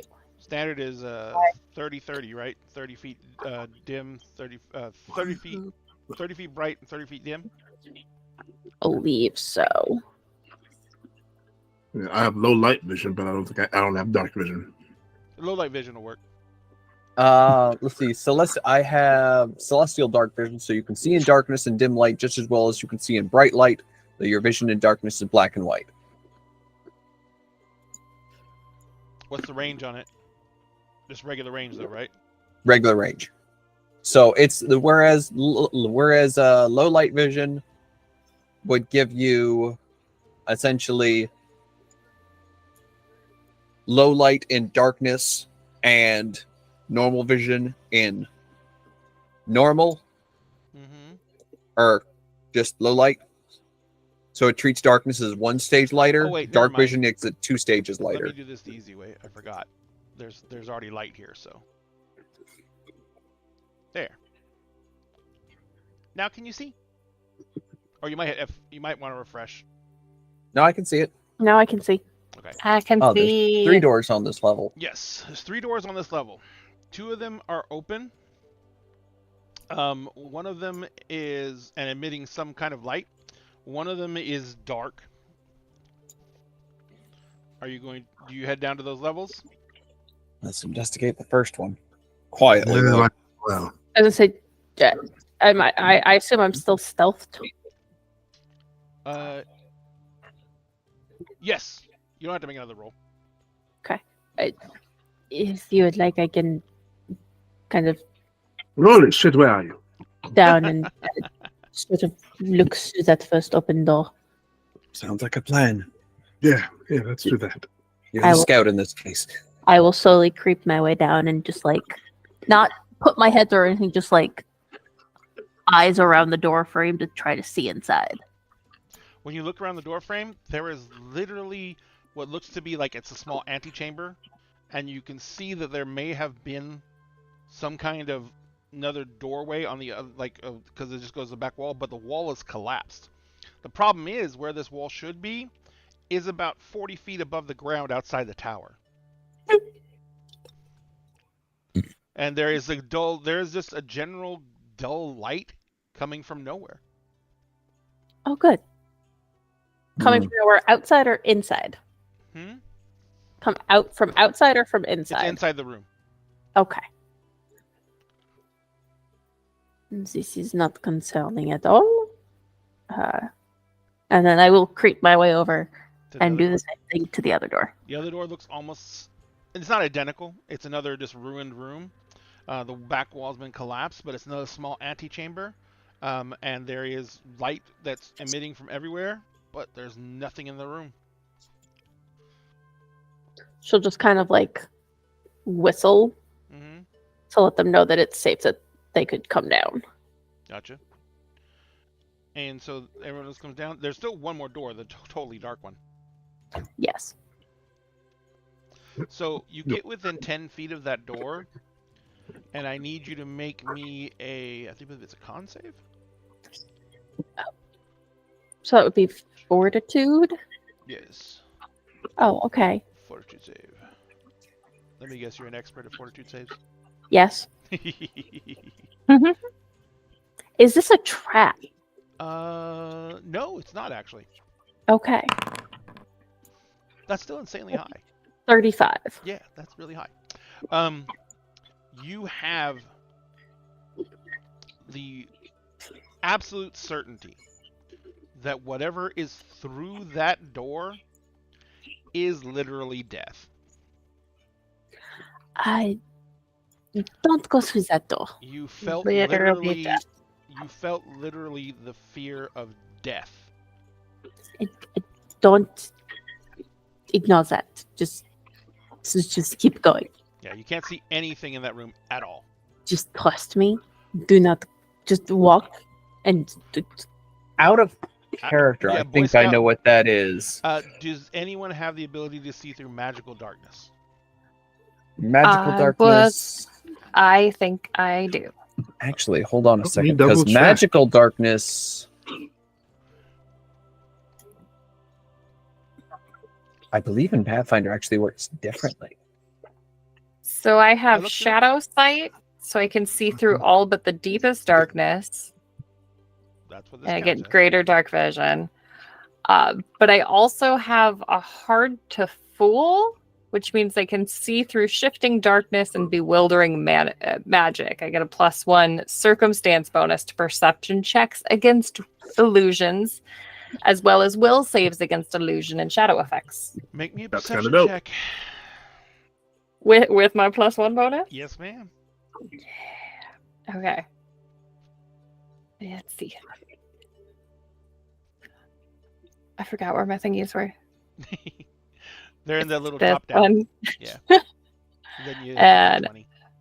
Perception and yes, perception and no, this one. What do I forgot how to do. Oh, this see one. above. Nope, I figured it out. Sorry. You get it? Yes. There you go. Hiya! 28.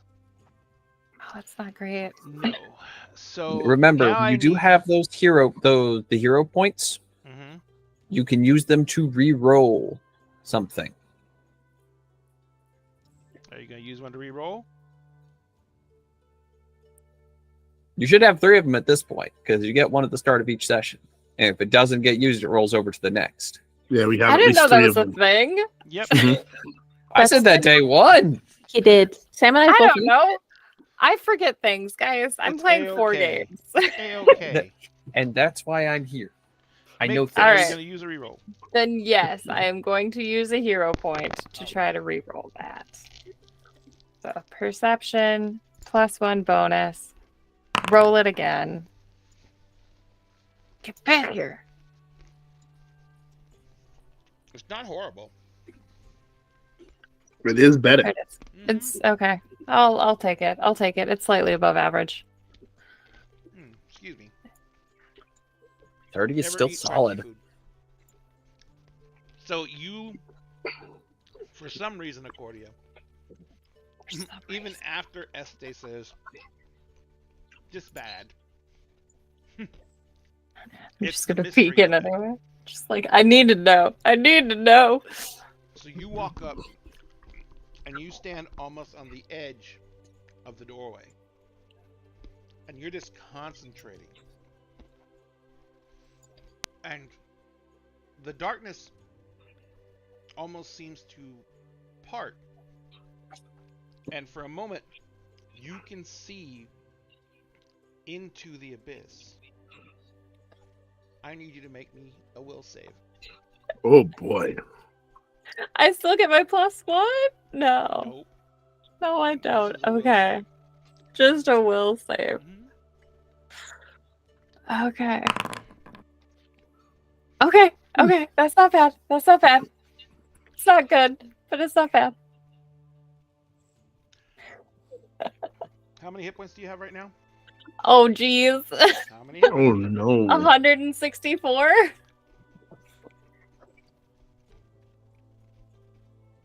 You feel incredibly weak. Something has left you. You can't understand what it is. Take away half your hit points. Why are you in the what?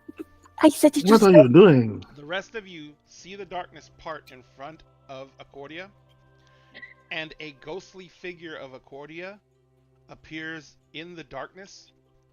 Her face is locked in just an expression of absolute terror.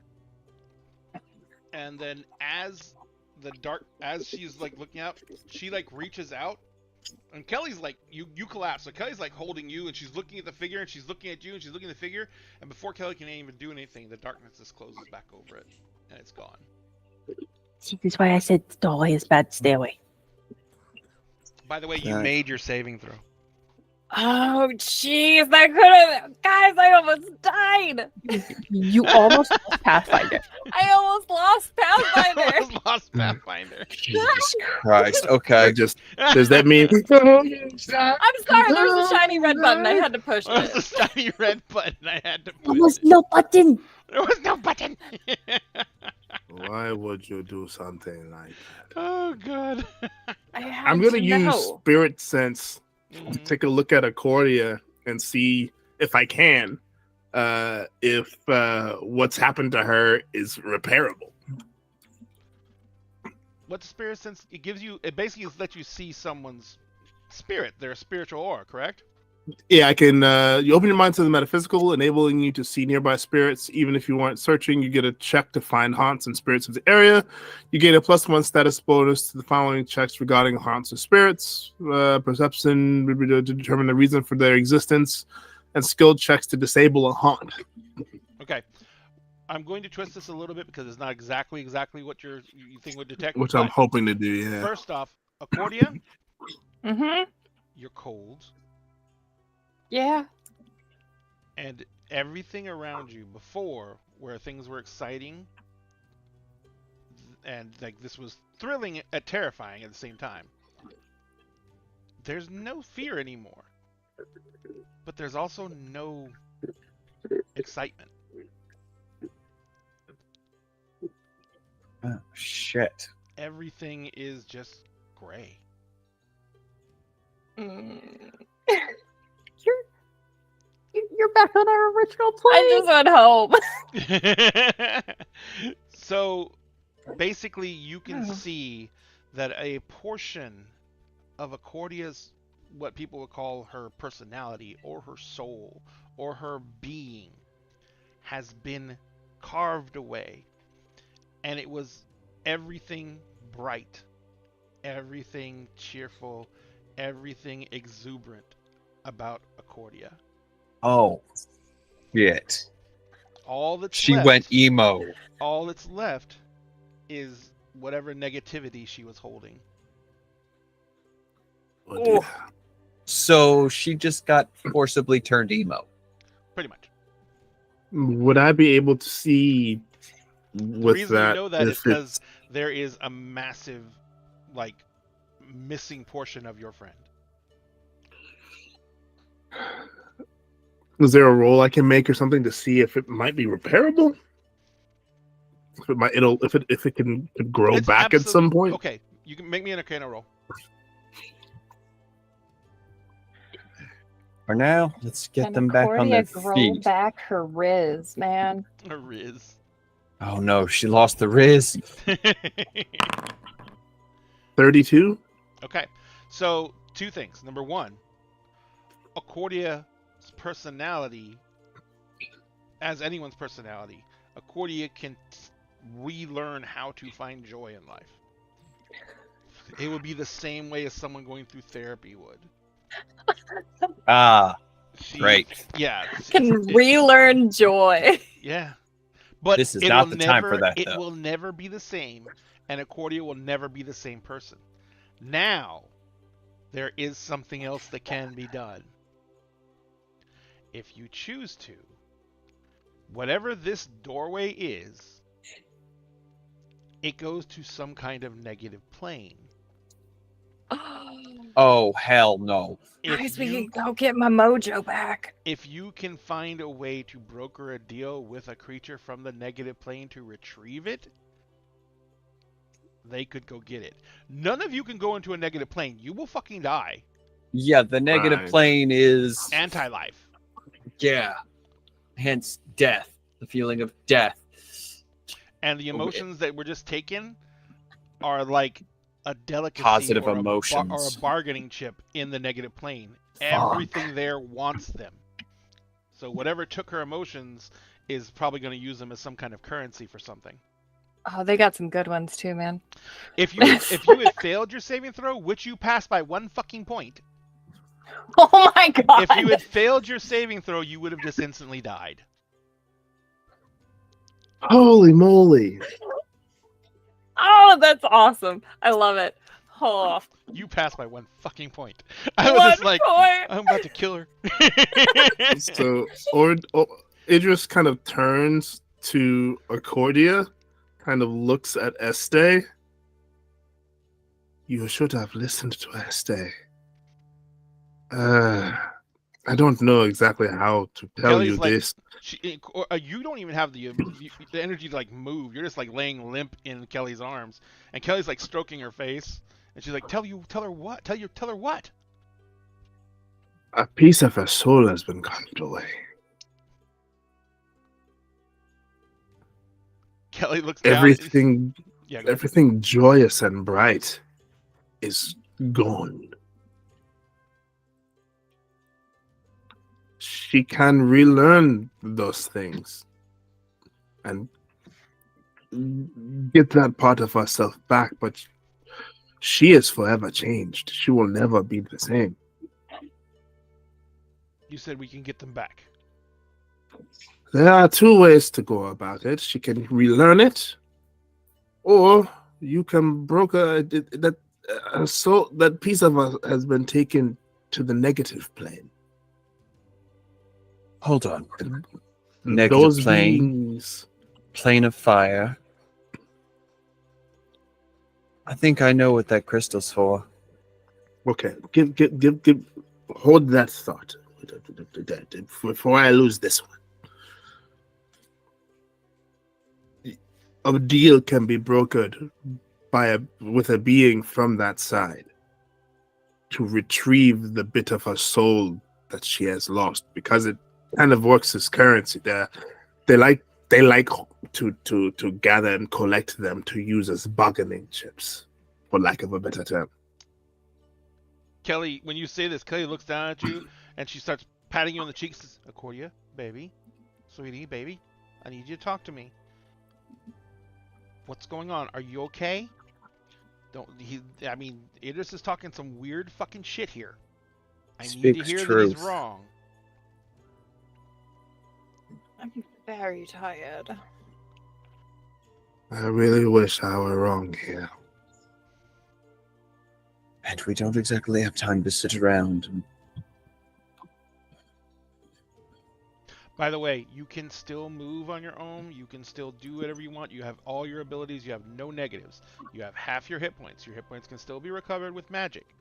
The only thing you don't have is that part of your personality anymore. Is my Which is- joy. Which is why Cecil's reaching into his bag. What's in your bag? Elixir of life for one. Huh? Elixir of life for one. Okay. Elixir of Life does what again? Immediately regained 5d6 plus 12 healing points and gives plus two item bonus towards saving throws against diseases and poisons. Okay. Well, that would be a definite big boost to her hit points. Exactly. It won't do anything for the whole shattered soul bit, but we need to get you back on your feet because this is not the time and place to be investigating this sort of thing. Not when we still have, still had to worry about the mage, still have to worry about the We had to item, hydrate from Cal. Sorry, Cal. and also time. Time is not on our side, in or out of game. Yep. So it's like, all right, In Drink other this. words, what it seems like is that she has the supernatural equivalent to crippling depression. I have crippling depression. That's what I was going for. a portion of her soul has been rendered from her body. I think we can assume from now on that all of these doors lead to a different plane of existence, which is a problem. Kelly says, or Very did. possible. She gestures the ones that the walls have been smashed. Yes. Might Drink want to get this. her up. It'll help you recover some of your strength. Kelly Okay. just takes it from you and she like almost forces Accordia to drink it. She's not fighting it. I know. And So that's you've taken healing potions before. It's usually a very incredible soothing warmth that goes through you. And when healing potions and magic spells knit wounds, it's not painful. There's not even the resetting of bones isn't painful. It just magically happens, and you feel the restoration coming. You feel that warmth bubbling up. But normally, whereas it gave you a sense of relief and calm, it just gives you nothing. So how many hit points did you get back? 28, and he has more than just one. How are you sitting currently? I mean, that puts me back over 100. Let's get you back up to full. I've got 16 of these things. Jesus Christ! Wow. A A hunter- bag of holding? Yes, Oh, okay, never mind. He has 16 of those things. a hunter Jesus. comes prepared. I showed up to push buttons and kick butt, and Make that an I additional found the 30. button. How you sitting now? An additional 30? An additional 30. Okay. I'm How close are you to full? like 24 points. We'll do one more just to be safe. There's Okay, another 28. You're full. All right. Once again, every single time you drink it down, what should be a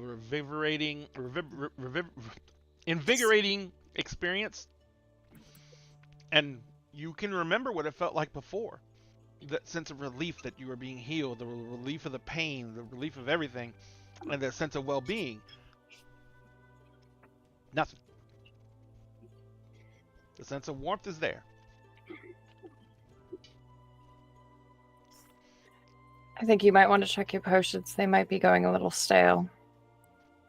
You're currently suffering from a soul rend. I highly doubt you'll be feeling much. Right. Kelly, That said, You do feel been turned- your energy has returned back quite a bit, though. It was like a strong cup of tea. Appreciate. At least than there's nothing. that. At least you can appreciate a strong cup of tea still. Let's keep moving. Kelly helps you up, and when you stand up all the way, she takes your face in both of her hands, and she kisses you. And mechanically, you can return the kiss. And you know you have memories of what you all have been to each other, but there's no inspiration. Nah, it's just going through the motions. Yeah. You feel like this is the right thing you should be doing. You know that this was, something that you two had. There was a lot of emotion there, and there was a lot of feeling there, but now it's just like, and Kelly like steps back from you, and she literally wipes her mouth. And she was like, they aren't lying, are they? Just look You're to very Idris like, lovely. just look to Idris like, what is it with people when it comes to magic, thinking experts don't know what they're talking about? What is it people with when tragedy's around, they fucking just think you're gonna accept things as they are? I'm not talking about accepting things. This is just not the right time to be doing this. Now is not the time to argue about any of this. We can argue about all of this much later. Thank you. Kelly, So we're That going goes onward for then. you too, friend. Just start marching down the stairs. Corny just starts walking down the stairs. Yep. All It right. just takes a long sigh. And just looks at Este. You're not going to. Of course you're not. And just You come Starts down walking. the stairs. Oh, it wasn't a ladder; it's on the stairs. You come down to finally reach the bottom. As you get to the bottom, there is a set of staircases, a staircase going down into the darkness. It's a very small staircase compared to what you've been on, and it's like in a 20 by 20 square, basically cut into the bottom of the tower. yeah. Let me see something real quick. I need to check something.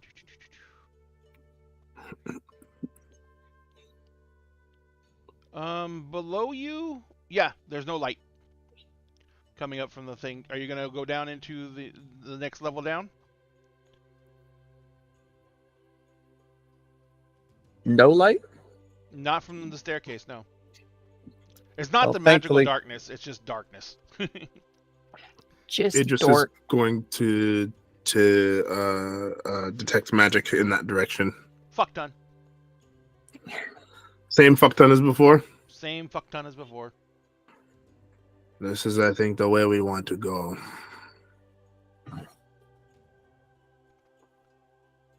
And Idris is going to, as carefully as possible, start going down the stairs. Alright. Who's going after Idris? I will. And I'll follow. then Who's following? I'll go next. Yep. Oops, I had you out of order.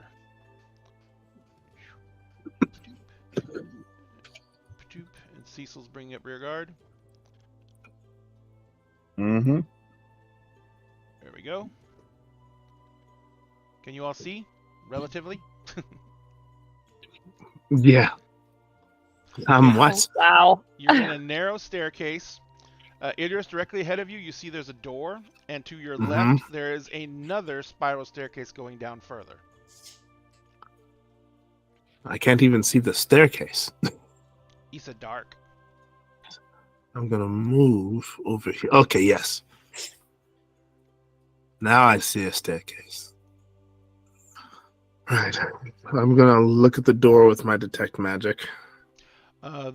The magic is thrumming from the other side of the door, but the door itself is not magic. And there is this a plain door handle on it.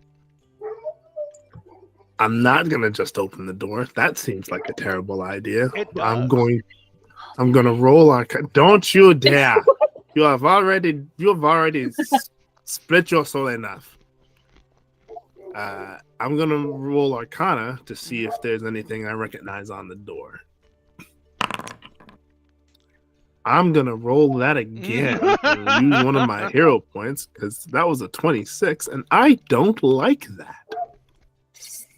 Yeah, no, that Okay, there we go. No, stop. Take the damn hero point away. Shit. Oh shit. The super bad magic juju right is click coming it. from further down. There is magic on this level though. Lots of it. Further down. We're not even to the bottom yet. 30 is better, but Yeah. So you can easily tell that the magic, the really insanely strong magic, is coming from downstairs. There are magics on this level, Mhm. but they're nowhere near. They're not even near as powerful as the crystal on the top of the tower. There's do I see any sigildry or anything on the door? no. Okay. All right. If we want to get to the source of the really really strong shit, we need to keep going down the stairs. Then down the stairs we go. All right. Same marching Indeed. order. Yes. Yeah. Give me a second, make sure I have it right. I actually tried to predict your marching order and I got it totally wrong. Haha. Who'd you expect to go first? I expected Cecil going first. I thought about it, but considering one of us is sharper eyes and better looking for traps, maybe best they go like either second or last. I have activated the last map. The last map. The last one. unicorn. It's a There's a man. there's a door here. That's all. It is a plain, unadorned, unreinforced door. Does Cecil say no in character? Is that an in character? No. Considering he has dark vision and can probably see the door, probably. It So just will Cecil's just busy like being a turn back and we'll cut him a look and then we'll spit on the wall. Please. And then It would be so bad if you spat on the wall and that activated something. Do you turn to your left? No, you have to. The wall's to your left. there's only the wall on my left. When you turn to your left, you are literally facing whatever is causing all this magical emanation.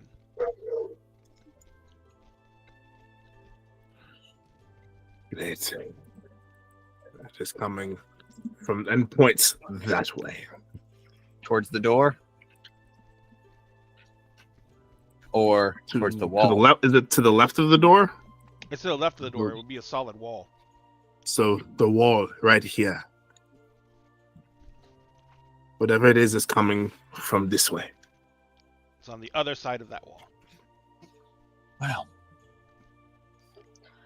There are no traps on this door, are they? You can I mean, go ahead I and can- check.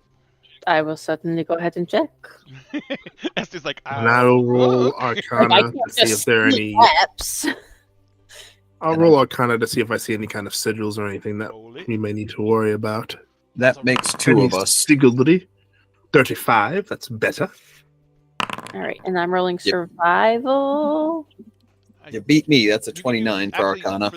For this, because you're That'd be actually looking perception. to check for traps on the door and everything like that, I'm going to let you use your, I think it's called thievery or whatever it is. Yes. Yes. Your thievery. Thievery. That's a 31. All right.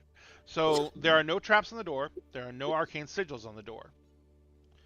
The door itself is very plain, very unadorned. But you can tell that everything here, unlike what it was in the tower, the rooms above you and this level, everything here is well maintained, cleaned. Is the door locked? Are you going to try the handle? Yes. The door is completely unlocked. The door doesn't even have a lock. Hands on the hilt of both hilts of the guns.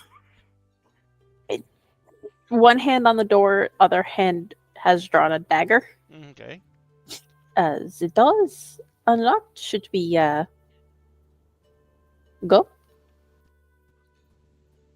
I I don't will know that I see any other choice. Open the door. The door is open. Peek. peek in. So the door on the room on the other side of the door is unadorned. There are like 2 pieces of old broken furniture and an old bench in the room, and across the way there is another door. The only thing about this room is that the presence of magic is still coming from the other side of the wall, and there is a emanation of magic from the door leading out of this room. So this one over here. Yes. But there's still magic coming from All somewhere along that over wall, here. yeah. Well, let's go check out that door. Since there's magic coming off it, let's see if we can identify what kind. Let's try to figure out what it is, what it does. You actually, if you're looking at the door with your detect magic and Yep. using your seek, you can identify it really easily. Ooh. Really simple spell. It's lock. It is the lock spell. Let's You notice see. this door also has no lock on it. So it's See. only lock holding it closed is the magic one. I do not have any ability to dispel.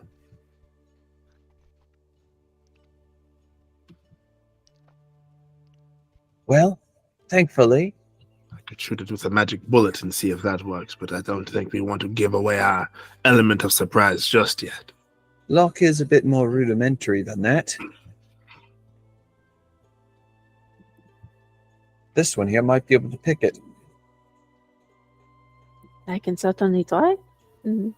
Because Never- all lock really does is increase the DC by 4. So go ahead. It's called metagaming.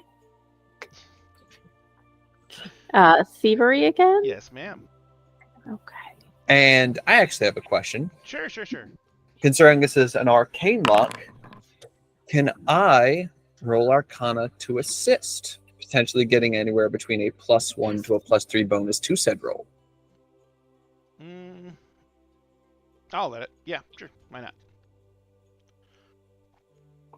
While they're doing that, I'm going to walk over to the wall that has the more of the weird magic going through it. Mm-hmm. I'm going to put a hand on it, and I'm going to use psychometric assessment. Oh, shit. Ray wasn't expecting that. I forgot about it. Your boy There has read is- psychometric resonance. There is a god-awful amount of screams from the other side of the wall. Screams of trapped souls. Thousands. Oh, I do not like the feeling of that.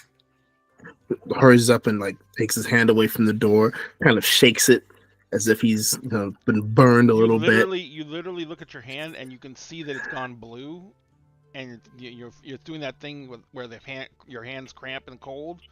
Yeah. Okay, that's it.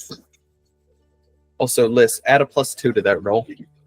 Okay, that still only makes it 28. That's enough. It wasn't that big. It was pretty much an unadorned door with a simple little lock. Yeah, all arcane lock Yeah. does is add a +4 to the lock difficulty. So are you gonna open the door as well, or just unlock it? She unlocks it, sees the way that Idris is acting, and moves towards him to check on him. You can see his hand is like color is just now coming back into it. And Idris, logic would say you hold it lower. Oh, yes, you're right. You're right. Phrasing? I think he was holding it up so that we could see what The his hand camera was can doing. Yeah. Oh yeah. So she walks. So Este walks away from the door. It's sitting there, but she does indicate she's unlocked it. So what are you guys gonna do next? No one go through yet. Hang on just a Kelly moment. You says- will want to hear this. Kelly says, "What's going on?" Hear what? What happened? The other side of that wall, there feels like a collection of pained, tortured souls screaming. Kelly says, "What the fuck have we walked into?" Something we need to put a stop to. That is a very good question. Good God. It's like, are the answers through that door? What we are looking for, I think, is possibly through that door. But we need to proceed with caution. Look, we need the answers. And I don't think we can proceed with more caution than we have. Let's go. At the ready. And Kelly says, Looks I'll at go- Accordia. I'll go through the door. We need the rod or whatever, so if this is where it is, this is where we're going. Okay. So I'm not who's sure op- if I who's like opening the this. door? This do you more or less? Estee will go back and open the door. Okay. It just will saddle up next to Este, and again, hands on either of his guns. Este, you can see directly ahead of you a workbench covered in supplies, different seed pods. There's different vials and glass jars. There's a bucket under the table. There's cups all over the floor and around it. As you come into the room, you can see there's more Followed right workbenches behind. all around the room. There's some boxes and crates in here. This looks like some kind of laboratory. Yep. And there's a door. And there's a door. There's a And door. through the cracks in the door, there is green light seeping out.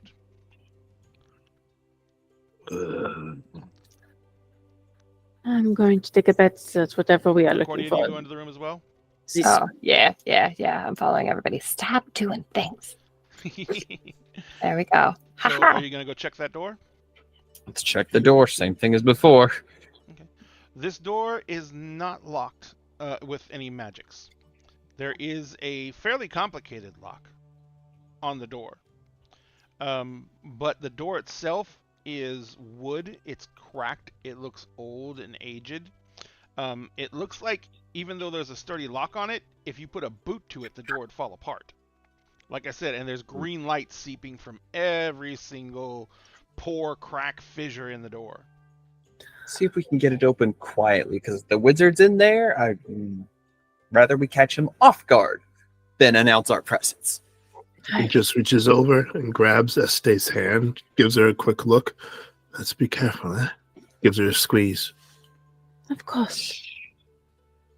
We're drawing blade. Kelly walks over to you, Accordia, and she says, "I know it doesn't mean anything, and to you right now, but I want you to know that this means something to me." And she leans forward, and she kisses you, and Accordia, 1 second. I need you to make me... Where'd it go? I do believe it's a fortitude save, but I need to make sure.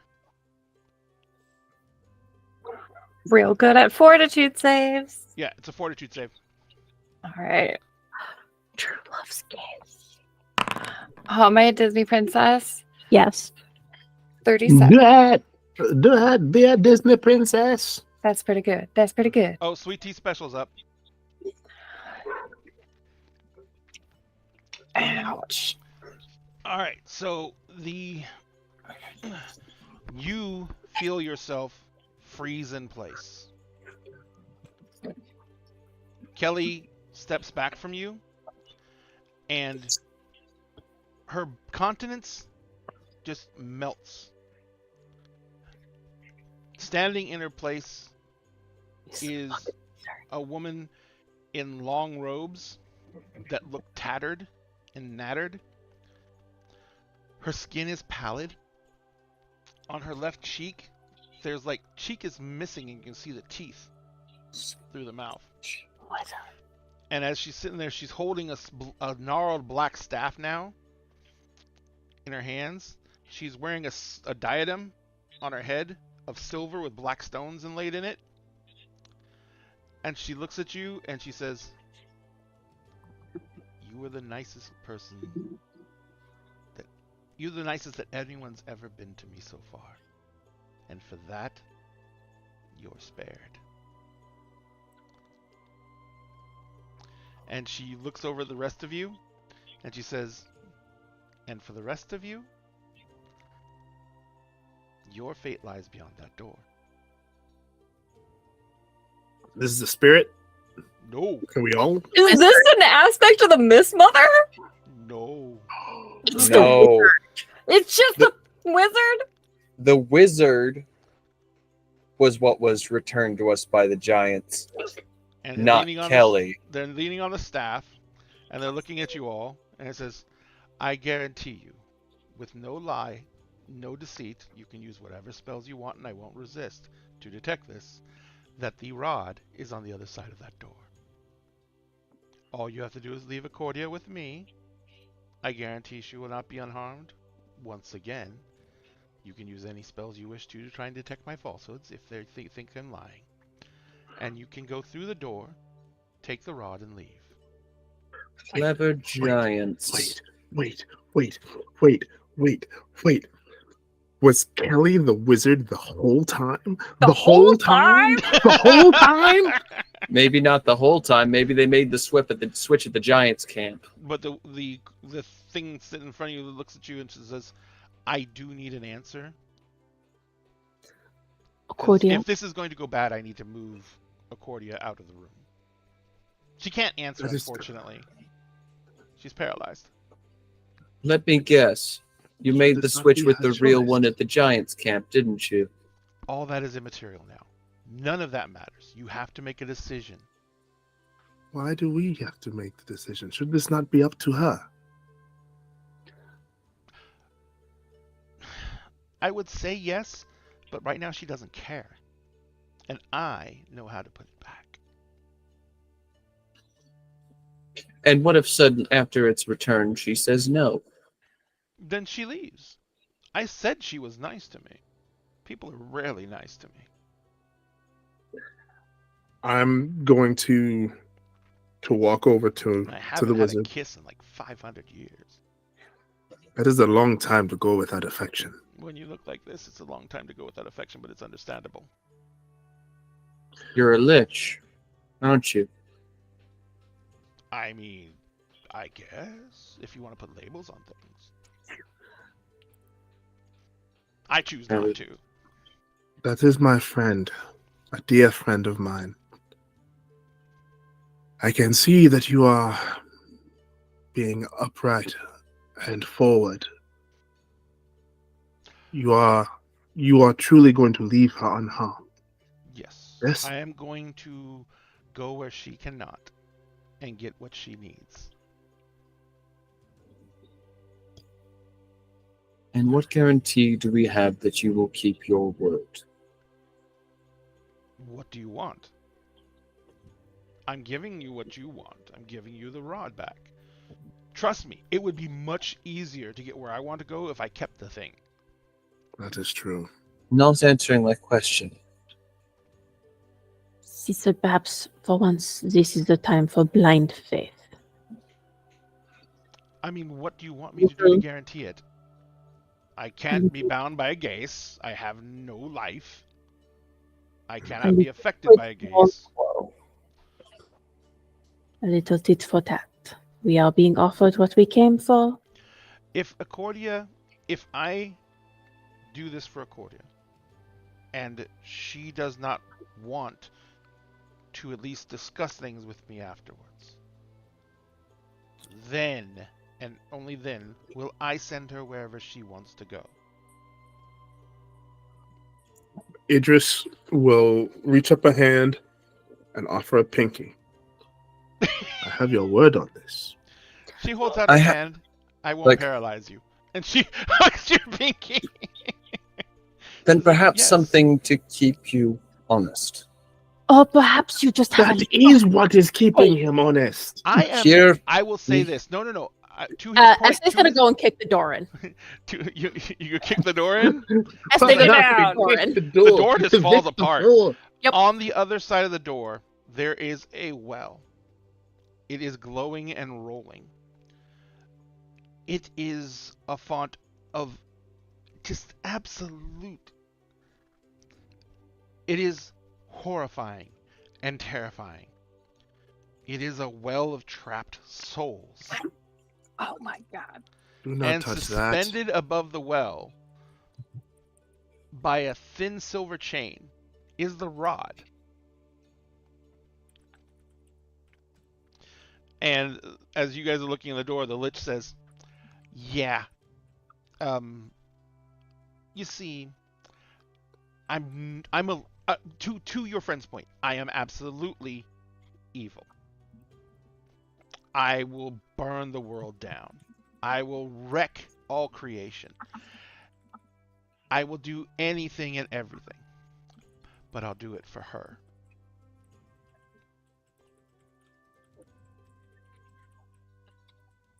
All right. He says, that you can take back. It won't do what I need it to do. May I ask you a question? Yes. The crystal at the top of your tower, Yes. what is that for? If things were If you to do go- not mind. If things were to go wrong, I have a means of sending Cordia where she needs to go. But if you were to do, because you do not get me wrong, I am not sitting here boasting and telling you that I'm going to slay you all, because I know it'd be a battle. I know it'd be a fight, and I might even Sure. lose. But I'm a Lich. I never lose. Yes. And if you win, I would send Cordia somewhere safe, and I would blow up the tower. I and had a still bad feeling lose. that was yes. Well, Other than that, though, that was to power this apparatus that I have set up down here. And I was going to attempt to teleport my well that I have been working so hard on and collected so much for. And I was going to teleport my entire well in this entire room into a new location. Because the giants have been fucking around so much, they've attracted way too much attention to this area. yes. And I've been working at this for centuries. So I take it then their connection to the plane of fire was with your aid. Yes. Bargaining chips to keep them from. I had also opened up a gateway to the plane of air for the frost giants in order to bolster their strength, because I needed them at each other's throats rather than pointed at me.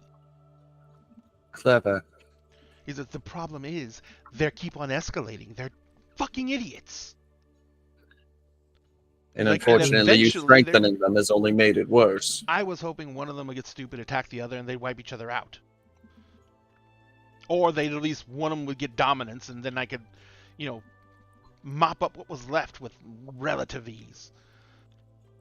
I needed this time away.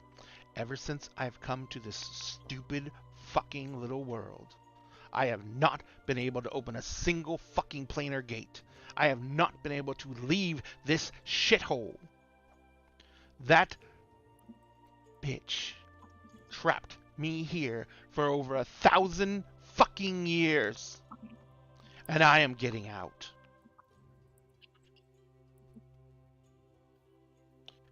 And if Cordia wants to, she can come travel the universe with me. And if she doesn't, then she can continue to live her life, and I will say that I will probably forget her within a century or so. Then she can still hear us, correct? Yes, she's Just just can't- paralyzed. Then By the way, answer how much me. longer is that going to last? Then answer me this one question. Oh shit, never mind. It's just there. You're Yeah. never going to come and paralyze unless she lets you. Holy shit, Liches suck. Was this a switch made at the camp, or has this been you this entire time? Are you asking, is there a Kelly? Was the Kelly Yes, I we think met that is what he is asking. you? Oh no, I see what you're saying. No, okay, so Timmy McTimerson was me, Kelly was me, several other people you Gotcha. met were me. So you have been Orchestrating pulling it us this here entire time. the entire time. Yes. You are a clever motherfucker. You know that? Of course I- you know that. You're a wizard lich. I needed one soul for the gate, and I didn't think it was going to be hers. I should have known better.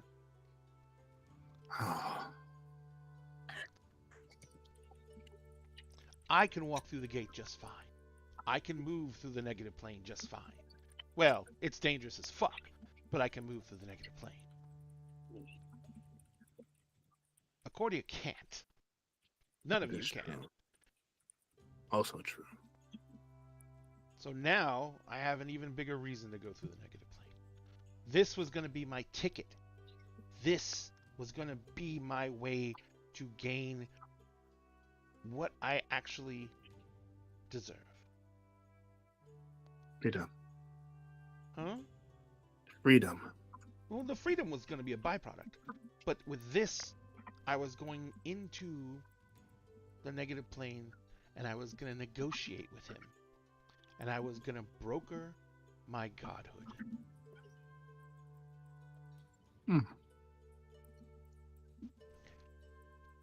He's coming Wow. for you all, by the way. I hope Who? Accordia takes me up on the offer. The Lord of Undeath. Who is- Under normal circumstance,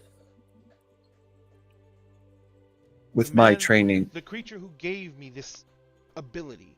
The creature who showed me how to do this.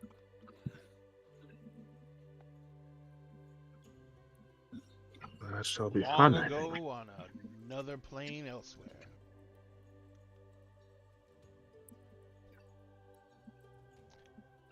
But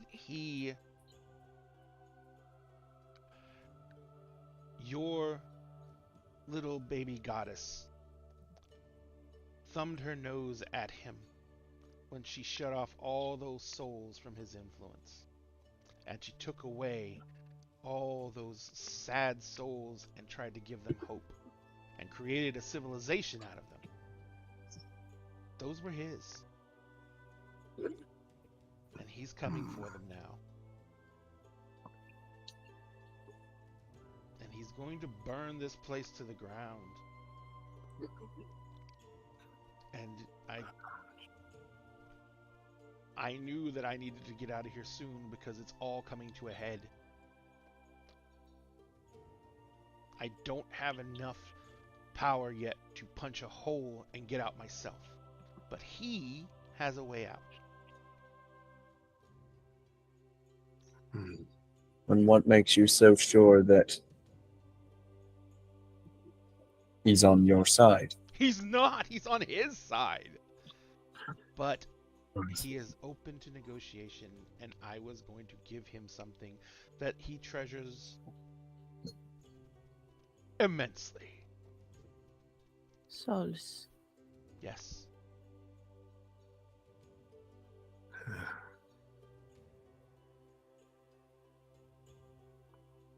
Just not. We take that. And although she's safe, this world burns. That's up to you now. We have full warning now. Miss Accordia will be afforded all the protections that I can give her, if she wishes. And she kind of like she kind of like turns and crouches down by Accordia, and she puts her hand on Accordia's cheek, and she just like leans her head like really low, and you hear like a weird creaking noise, and like a puff of dust comes out of her mouth, and you realize she's exhaling. She hasn't breathed this entire time. And as she exhales, like a little bit of the dust like just sprinkles on Accordia's face, and Accordia, you can move. And she looks up, she turns and she stands up. She says, "Oh, by the way, I am holding back a lot of the things that would make you really not want to be this close to me.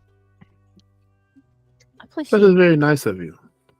I didn't want to kill you all, because then Cordia would probably never forgive me once she got her ability to feel compassion back."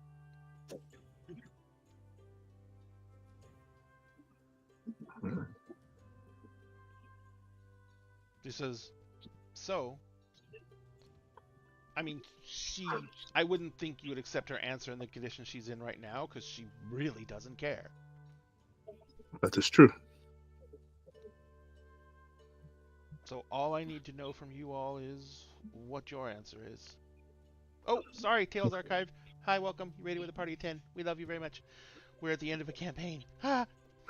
I believe I have given you my answer.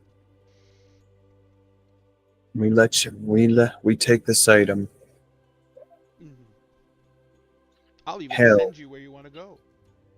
Hell gets unleashed. No, hell's getting unleashed either way. I'm not unleashing hell. It's not my responsibility to do that. I'm not here to conquer the world. You're I'm not here to- empowering him. The one who would destroy everything. He's already got tons of power. I'm buying passage. He just wants out. Or she just wants out. Gender. What the fuck is that? It's true. Fluid. Depending on the person. Well, all I want to know is, all I just have to say is, if she chooses to stay with me, she will be safer with me than if she was with any of you. If she chooses to go, I'm still going to get her what she needs to be whole again. Unwittingly, she made the sacrifice that has opened up the doorway for me. I couldn't open a doorway to the negative plane because I'm dead! Mm. Of course. It takes a life force to open a gateway to the plane of negative energy, and I didn't have one to give. And anyone who is given to it involuntarily doesn't work. Where do you think all these came from? Right. Fine. She turns and she looks at you, Accordia, and she says, "I know you can't feel what's happening right now. But Kelly, in essence, was me. Is me. Was me. Is me. Except I don't know how to use a hammer. Because if you want to be able to escape this world, which I believe is doomed, I'm making arrangements to leave. And you can come with me. I will grant you whatever protections you want. I will keep you alive well beyond your normal lifespan. I can do all that for you. And I will put what's happened to you to rights. I will restore the other half of you that's missing. I will do that no matter what. What I need to know is, would you even be willing to consider this? And right now, since I know that you're bereft of your joy and your higher emotions, I know I'm talking to base logic. So is it even a possibility?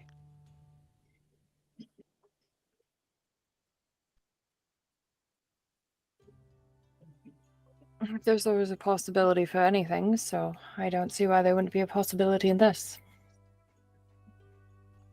Very well. Then there's hope. Hope is always nice. If you say so. I have to go into the negative plane to retrieve the other half of her. It is going to take me some time. So who are we supposed to take the rod to then if it was you who set up the job? Huh? Oh, no. The rod is really stolen. Timmy Timerson is dead somewhere. What? I didn't remember where I put him. So who are we supposed to return it to then to get payment? when you get back to the inn, when I send you back to the bar where you started from, there's going to be the bartender who's going to be looking for you because apparently you had a meeting with this Miss Timmerson guy, and his employer showed up, and he hasn't been come back to work, and he's been missing, and all this other stuff happened, and a bunch of money was charged to his card for snow gear, and he doesn't know what's going on with that, and he's very upset. All right, fine. Handle it from there. I'm going to turn to Accordia, and I'm going to take her hands in mine and look at her. You may not feel it right now, but I want you to know, whatever you choose. Oh, this might hurt. Yes, give it to me. Let's go.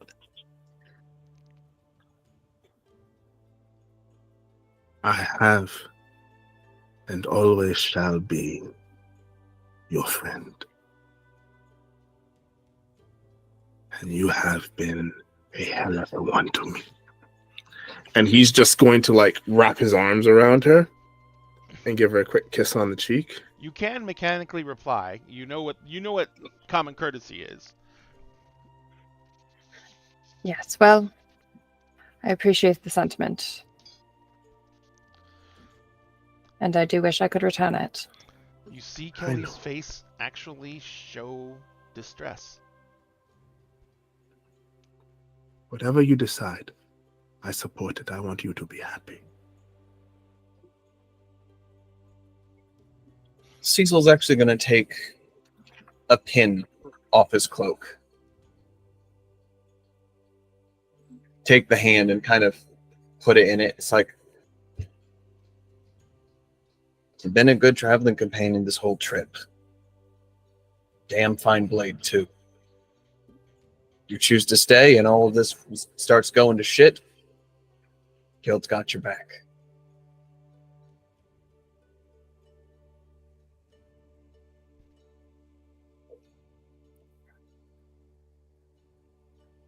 Well, I guess they do need some bailing out. Yeah, trust me. I'm one of the weaker ones.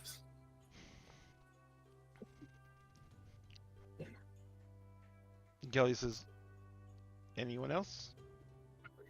Este goes over, puts a hand on Accordia's cheek. Stay safe, cousin. Whatever you decide, just be safe.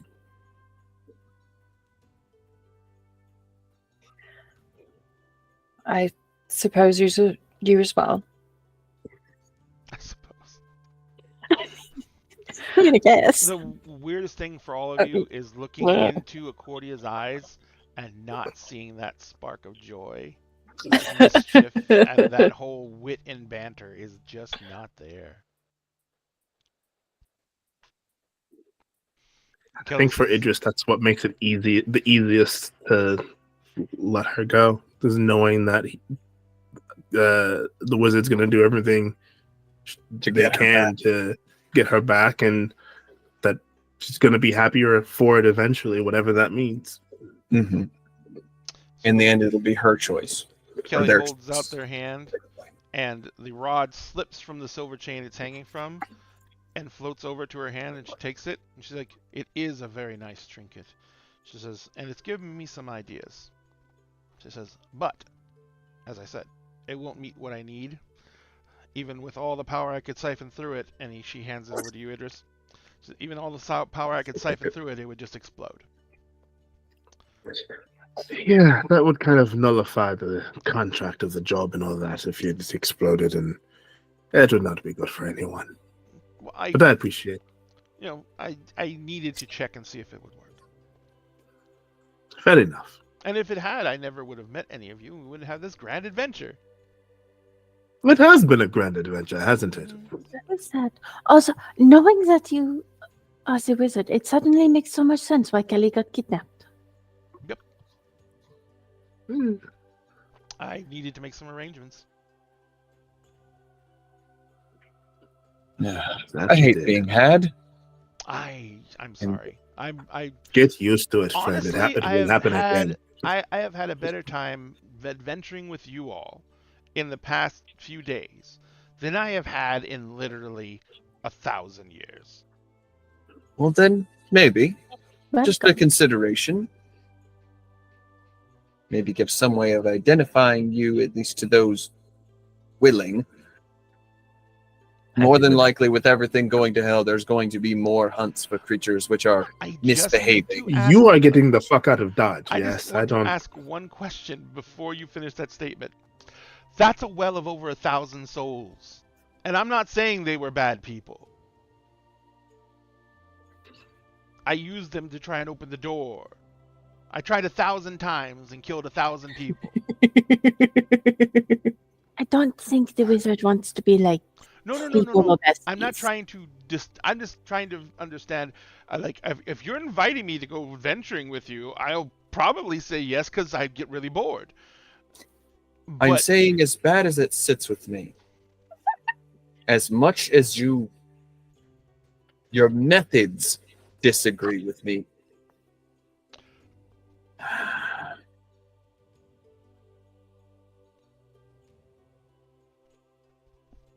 with things going to shit, if you decide to stay and actually try to do something for this world, come to the guild. We'll give you more adventure than you've probably ever seen.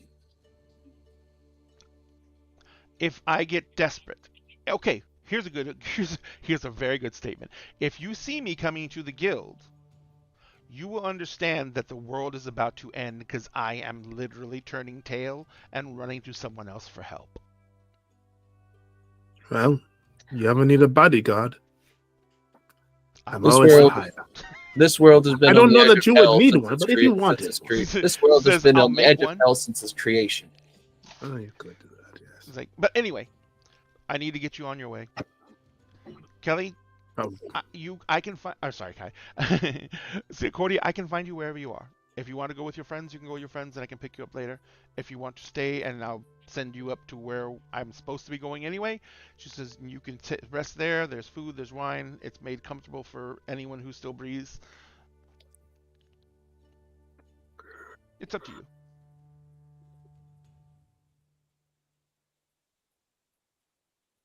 Oh God, I'm trying to think of this like just straight up logically. You do also have anger, jealousy, rage, All the negative emotions. sad. Yeah, you have all those too. But when you don't feel any of those, you don't feel anything. There's a tinge of sadness right now, and there's regret, and probably quite a bit of anger towards Kelly. The line. Mm-hmm. Oh, I know of an emotion that you can have that would not be either negative or positive.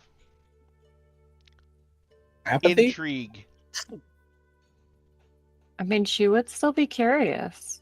He would absolutely. Because be curiosity Yeah. can go both Still- ways. Still be curious. Curiosity could go killed the both fucking ways. cat. Hey, For Seth. this Yeah, case- but satisfaction brought her back. That's true. Oh God, no, not going there. Satisfaction did bring him back. Mm-hmm. Yeah, but considering Oh, curiosity already severed the soul from the body, satisfaction would then come through that. No, not going there. You already went there. It's too late. So, I'm not going. like there. I said, Someone else if you can. want to go with them, you can say goodbyes. You can go, not be in this place, and then you can go do what you need to do to get your affairs in order. And I will find you as soon as I have you. I do have a great deal of affairs to get in order if the world is ending, and it is my responsibility as a royal guard to do what I can to protect this world. That's kind of funny considering an Aster's the one who's ending it. Interesting. The fuck? Well, nobility does have Huh. to oftentimes be saved from themselves. Ain't that the truth? We'll see. His greatness has already got plans in order to deal with her, so. Well, let's hope, like most gods, they underestimate mortals. Oh, he's not a god. He's, No, just he's a not? very powerful being. Oh, then they have a better chance. He can make gods.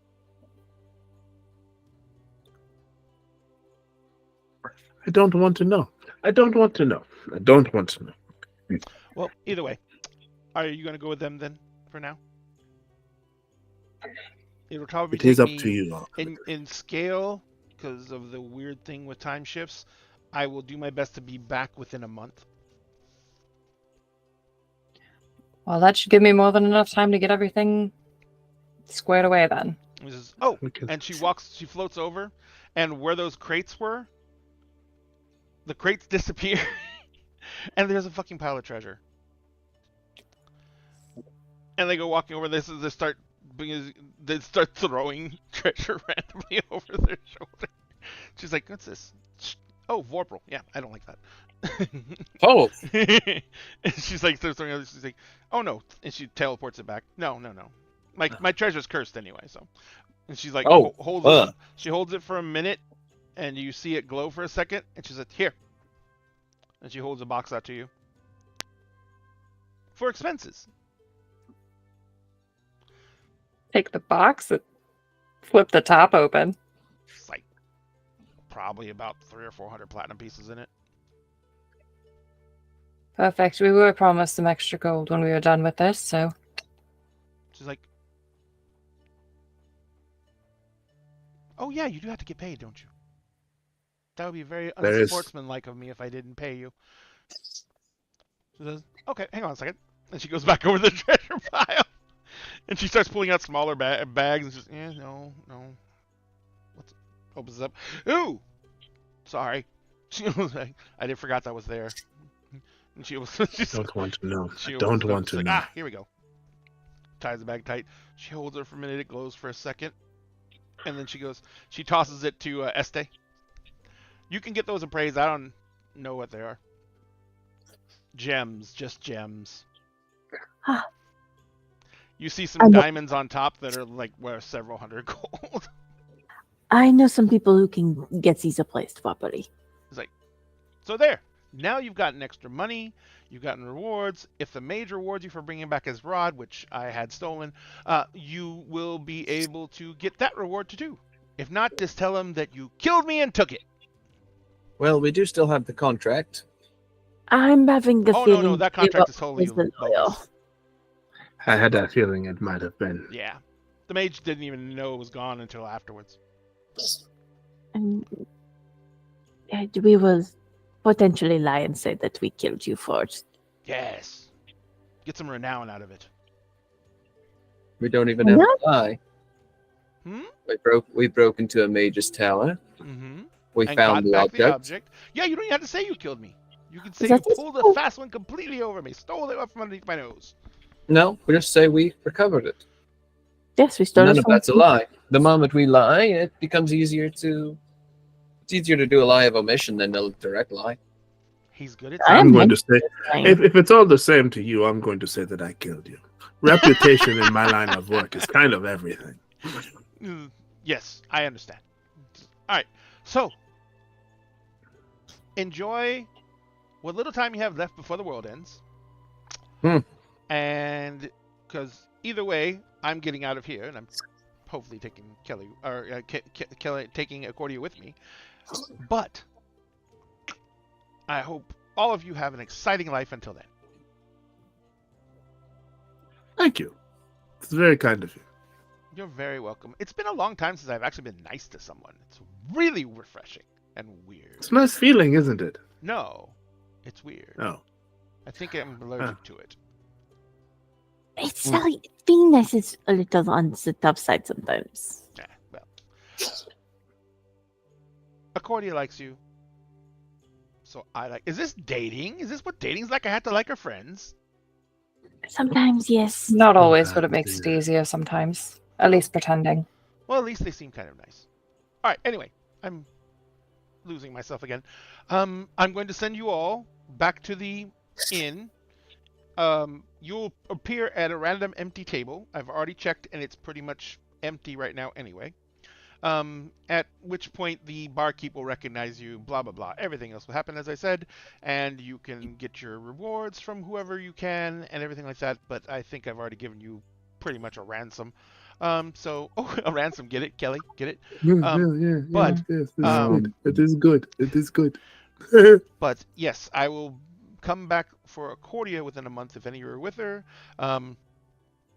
Don't get any crazy ideas about trying to stop me. It would be a great fight. It will be a horrible fight. It will be massive.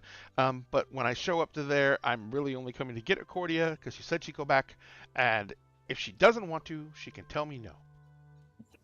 Well, I made a pinky promise with you, so Yes. that is sacred where I am from. So Yes. you don't have to worry about me at all. Got this. She takes Hunters her pinky off. Hunters keep their word. I gave you my word. I intend on keeping it. All right. As Well, much as then I may I will see not everyone. like. I will see everyone in a month. Enjoy your time. And she literally just like waves her hand, and the room seems to like spin, shift. It's almost unsettling, and then it spins back, and you're back in the inn. It's all sitting around a table. In fact, you're sitting around the same table. Oh, it's so full circle. Aw. Just like this. It's like I could have at least filled it. The barmaid comes walking over right at that point with a pitcher of ale, and she starts pouring in drink. It's pouring you a draught, and she says, "What brings you in tonight, ladies and gents?" We got a meeting with someone. It's like, Looking "Oh, for a man about a missing object. no. And a missing person. Yes. Oh, Might well, have some A information for them. mage. oh, well, I'll ask the boss if anyone's been looking or anyone knows anything. About a Tim Timerson. She's like, Mr. McTimerson? Yes. In a way, yes. Oh, well, I have bad news for you. He's gone. Fuck. We've kind of avenged him. Oh, well, Inadvertently. we knew it was foul play. We just don't know how he got shoved into a milk bottle without breaking it. That's They're long fucking story. impressive. I love mages. Well, We also have something belonging to his boss that he will probably want to see again very much. Well, I know there was a big ruckus about someone getting something stolen from them, and he was in here yelling at Aaron about it, and the bartender's like, "What?" He's like, and he sees all four of you, and he's like, "You!" Hello! And I think we can wrap there. Oh my god. you just had to There look you into go. that door, didn't you? Yes, I did. One That of And you it was going turned to out better than I expected. I One mean, of you honestly, was for gonna looking do into it. that door huh? probably saved our lives. Yeah. You were about to get attacked by two demons, and their entire purpose was to throw one of you to force one of you through the door by putting you in an ultimatum position where one of you has got to sacrifice herself. But when she went ahead and just activated it, I was just like, meh. It's better. Fight avoided. Nice. You know what's ironic though? Mm. And I got There to make was a nice something- lich. There was something I was considering for the No. level up. Hmm. Lich dedication. Lich dedication. The what fuck is irony if that? I had chosen that. Essentially, it's kind of like a sub-archetype for the class, giving additional abilities and further leveling options. Do Was you, that like just like a lich hunter? No, are you no, avoided by a not lich? hunting liches. Well, Serving them? becoming one? Becoming one. Nice. And I was considering it. I was like, no. I'm gonna go with something else. And now I'm like, God damn it, that would have been an amazing story plot if I had chosen that without Hilarious. knowing. Would have been hilarious. been, yeah. So, Accordia, Yeah. how you doing? That was so cool. I was like thinking about it. I'm like, shoot, this sucks, man. I'm just gonna be broken and I'm gonna be useless for the rest of this. But then it was like, oh no. What do I always say? I love the bad guys, like the bad are the worst, right? Mhm. I don't wanna fix them. No, I want to make them worse. and And I got it. I got the worst I could possibly get. the whole time. The whole time. The whole time. That was literally the gist of the entire adventure, is you were traveling with the bad guy the entire time. I love I that. love it. That love was, it. that was dope. I like that. You know? I like that a lot. So, It's not the first time that it's happened. it's not the first time it's happened. Yeah, Timmy McTimerson is a recurring NPC that I use a lot just because I think he's hilarious. And I ran an even longer campaign with him, and he wasn't. This one was with a more powerful lich, with a demi lich in it, and Timmy wasn't the lich at that point. Timmy was a phylactery, not phylactery. When they can make a duplicate of themselves. Simulacrum. Oh, So simulacrum. he was simulacrum, and with true polymorph on it to make him a fucking halfling, and the demi lich could possess him at will, or just ride along and look through his eyes. So the demi lich always knew where they were, what they were doing, he knew everything. And the only thing he was doing is he needed a group of heroes to get strong enough to come into the dungeon he was physically trapped in, go through the dungeon, succeed in getting through everything in the dungeon, and then go into the last fight and willingly sacrifice themselves at the last fight to save the world, but they were just the necessary sacrifice to reopen the Lich's sarcophagi and let him back out into the world. Oof. Thus dooming the world. I love that. I love it. That's fucking evil. But then again, Lich. That. Well, the thing was, they sacrificed themselves. The Lich came back out into the world. They were all dead. And then the next part of the plot kicked in because they were all brought back to life by, what's-his-name, the god of the good death. And he was basically like, this thing manipulated you. This thing twisted you, used every single good quality about you to bring itself back into the world, and it cloaked all of its actions from the gods. We did not know what was happening. We could not stop it. Now we need you to go find it and put it back. I think that's the same technical deity that, if I'm correct, I know his name. I just was can't remember it right now. referenced via Withers in Baldur's Gate or something Yeah, similar. I do believe so. I think so. That sounds about right. I don't know. Those were not the death gods I researched when I researched my death gods. Kalimvor. No, yep, Wait, that no. one. I thought Kalimvor was the god of like pain and. No, he is the No. god of god of death and the dead. More specifically, he is basically the god that says that everyone deserves to be properly buried and interred, so that their spirit can pass on to whatever judgment it deserves. Even the evil deserve a good burial, and their remains to be kept sacrosanct, because that allows the soul to freely pass on to judgment. Huh. Yeah. Okay. My Lord of DM the totally did not make him the same in my last campaign. Yeah, 'Cause Judge of the by- Damned, the Great Guide, Mhm. Yeah, my Master death of the cleric. Crystal Spire. My death cleric worked for Kalimvor. Kalimvor's great. Nice. Well, He's the most level-headed god there is, and he's Oh, yeah, he's not good or bad. He's literally true neutral to the core. Yeah, and he's like, Yeah. if you're dead, you're just dead. It's You're not dead, his dude. job to figure out what happened to you. It's his job to make sure that your body goes in the ground, so there's nothing compelling the soul to stick around, like a horrible death and then being, eaten by a yokel.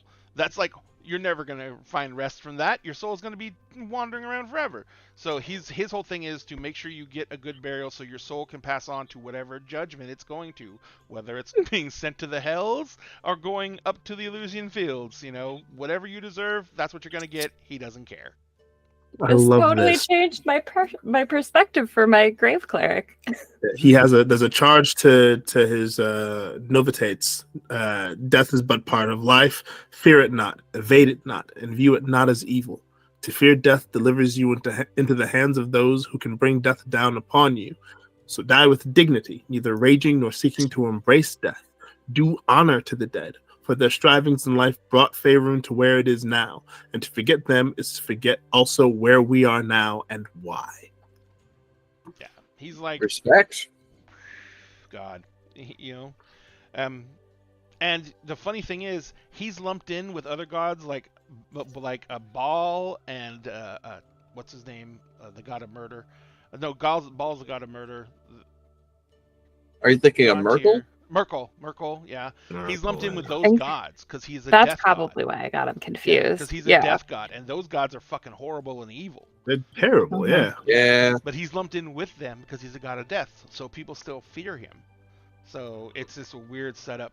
His clerics and acolytes, they're the ones who tend all the graveyards across the Forgotten Realms. Makes sense. The grave clerics, the literal grave clerics. Yep.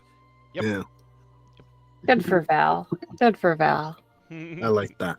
I like that a All lot. right. Well, did you guys have a good time? Well, that was Yeah. great. That was great. That was an great. ending I was not expecting. Yeah, I wasn't either. I That was- literally was like, I was like, I'm gonna get through this fucking fight. It's gonna be a lich fight. It's gonna be, we're gonna be here till midnight. And then I was like, never mind. Sometimes all Shiny you gotta red button. do is You gotta put the push it. plot point behind a shiny red button, and one of the players will do it. I was just like, oh, because that was gonna be like, the fight was gonna come back out into that area, and like it was gonna be like, someone has to make the choice. It was gonna be the only way to escape. Oh, I would have jumped in. So it still would have been you. It still would have been me. Yeah, because I was like literally thinking about like I God, think it'd be all really of good. Like the if party, I Cordy think sees all the of the party No, that would would have have been, been cool willing. too, because you would have tried to jump in. Kelly would have thrown herself after you, because Kelly would have been play fighting the entire time. That's why I have no stats for Kelly. That's why I don't have a character sheet for Kelly. She doesn't care. She doesn't. She does damage if she wants to do damage. She doesn't do damage. She wants to do damage. Everything she does is 90% an illusion. Whenever things get really bad, she'll just finger of death something. You know what I mean? She doesn't care. And so she like when she's all picking you up, throwing you around and everything like that, she's levitating you because she's a dead stick thing. But yeah, so the whole thing with this is that, if you had gone through the door, like if you had dove through the door and everything like that, she would have jumped after you, and she has an anti-magic shell she can activate, which would have staved off the actual effects of the negative plane. And then she would have been trying to figure out how to get you both back into the positive plane through the doorway. So here's my question then. Here is my biggest question. What would she have done if it was anyone else who had You would have sacrificed? gone. Nothing. You would have gone. Nothing. That's what she needed. Damn. The only one she... Okay, she We lucked out literally then. Liked... she literally liked Accordia because of Cordia's personality. Because she had that big zest for life, and she was just like willing to try anything at any time. And as a lich, liches are some of the most paranoid, some of the most, closed-minded. She had been trapped on this plane of existence by the Mist Mother inadvertently, because who's a bigger outsider than a lich? Yeah. And so Demons, Mist Mother devils. dragged the lich here and dropped it off, and when the lich woke up, it just was like doing everything in its power. Plane shift doesn't work here. Well, didn't work here. And, so it was doing everything in its power to try to get out. And it couldn't. And so it was trapped here. So, there may have been other things it did as part of its I'm angry and I'm going to get out of here somehow. But yeah, it's bad. That's crazy. Yep. Phylacrates are like Horcruxes, but I don't know. like Horcruxes. But I don't know if I don't know if liches can have more than one. I think they can. I think so. I think it's possible. The issue with, because it is possible, but the problem is when they do so, they also divide their power. So if they are destroyed, Does it they make don't two split liches? and become they don't split and become two. Had to choose one of them, but because so much of their power was dumped into each one of them, they Mhm. come back at half strength. That's interesting. So although it makes it like, okay, this one is in the enemy's possession, but they don't know about this one, I'm gonna go to this one. Now that phylactery their enemy has is a dud, but they're losing half their power in doing so. So it's a gamble. A hydrate because I missed his. It's a gamble, but Yeah. So, ladies and gentlemen, thank you so much for joining us tonight for the final of Between Two Worlds, where they didn't fight a lich. We had a nice conversation. Yeah, a nice conversation. That's the second campaign I've wrapped up with a conversation. It's true. what was the first one? Wait. Emerald Sanctum's first season. Where I'm we about to say, gave yeah, that's where true. we gave the bad guy therapy. Yep. You gave the bad guy Oh therapy. gosh. Oh boy. Well, let's go ahead and say goodnight to these lovely people and let them get some rest. I know that Alyssa is fading fast. I love her so Yes, much. I She have is to be up in like 6 hours such a at trooper. the Alyssa, latest. where can people find you on the internet? Mighty interwebs. You can find me at various iterations of @Missless and @Missless2 across most of the social medias. Obviously, here on Wednesdays, I will be rotating cast for the Walking Dead game on Fridays on sometimes. And starting not this coming Monday, though, like we were hoping, we're going to do some tech testing to be safe. But starting on the 29th of January, you can find me playing somehow I wound up once again as the baby. Because I keep doing this to myself, playing my sweet little baby werewolf, Zoe, over on the Starfield. It's because you love being the baby. Literally, she's been shifting for like a year. It's hilarious. It is Protect the Bean. Gotcha. Now we go around to Markov and Co. Where can people find you on the mighty interwebs? Ooh.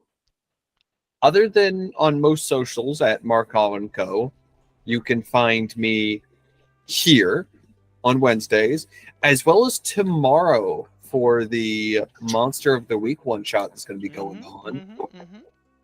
You guys can also find me, along with Cassie, over at ADH Adventures for the flagship show Turning Point on Tuesdays. Dun, dun, dun. Thank you very much, sir. Sphinx, where can people find you on the mighty interwebs? Hi, I'm Sphinx Akasha, your champion of bards, and you can find me on TikTok as CircleDM, Sphinx Akasha, just about everywhere else on the internet. Tuesdays, you can find me right here with Dinner in a Game as we get back to Emerald Sanctums, where I play as Emerus Grant, the resident mage and bookstore / tea shop owner, and also the reincarnation of that world's Merlin. So, good times. You can find me, of course, here on Wednesdays as we pick back up with Kingdoms of Mist as Val O'Call, the triple-souled College of Swords bard / shadow sorcerer. On every other Friday, including this Friday, you can find me at ADH Adventures, where I run my campaign, Agents of the Circle. It's a homebrew Eberron campaign in 5e. It's our 5th and final season. The agents have finally made it to the 36th chamber, have talked to some glowing mushrooms and things, and things are happening. It's going to be a good time. So tune in for that. Saturdays, we switch back and forth on ADH Adventures between Heroes Arc and Unlicensed Magic War Crimes. This week, I believe, is a Heroes Arc week, so tune in for that as I come back as Raziel, the Necromancer. And on Sundays, The Tale That Never Was, also on ADH Adventures. It's our time travel dimension hopping game where I play as Io Sidroniota. He is my answer to the question, what if Howl from Howl's Moving Castle was a Kalashtar and Calcifer was his quarry? So tune in for that. It's a great time. Dun dun dun. And finally, you can follow all of Dinner and the Games links in our link tree, which you can find in chat, along with the, oops, I put that in the wrong chat, along with everyone else's links as well. Remember, the biggest thing you can do for any creator is go give them a follow. We would do this no matter what because we love what we do and we do this for fun. But if you do that little effort and hit that little button, we get a huge serotonin boost knowing someone went through that for us. And we thank you for it and we love you for it.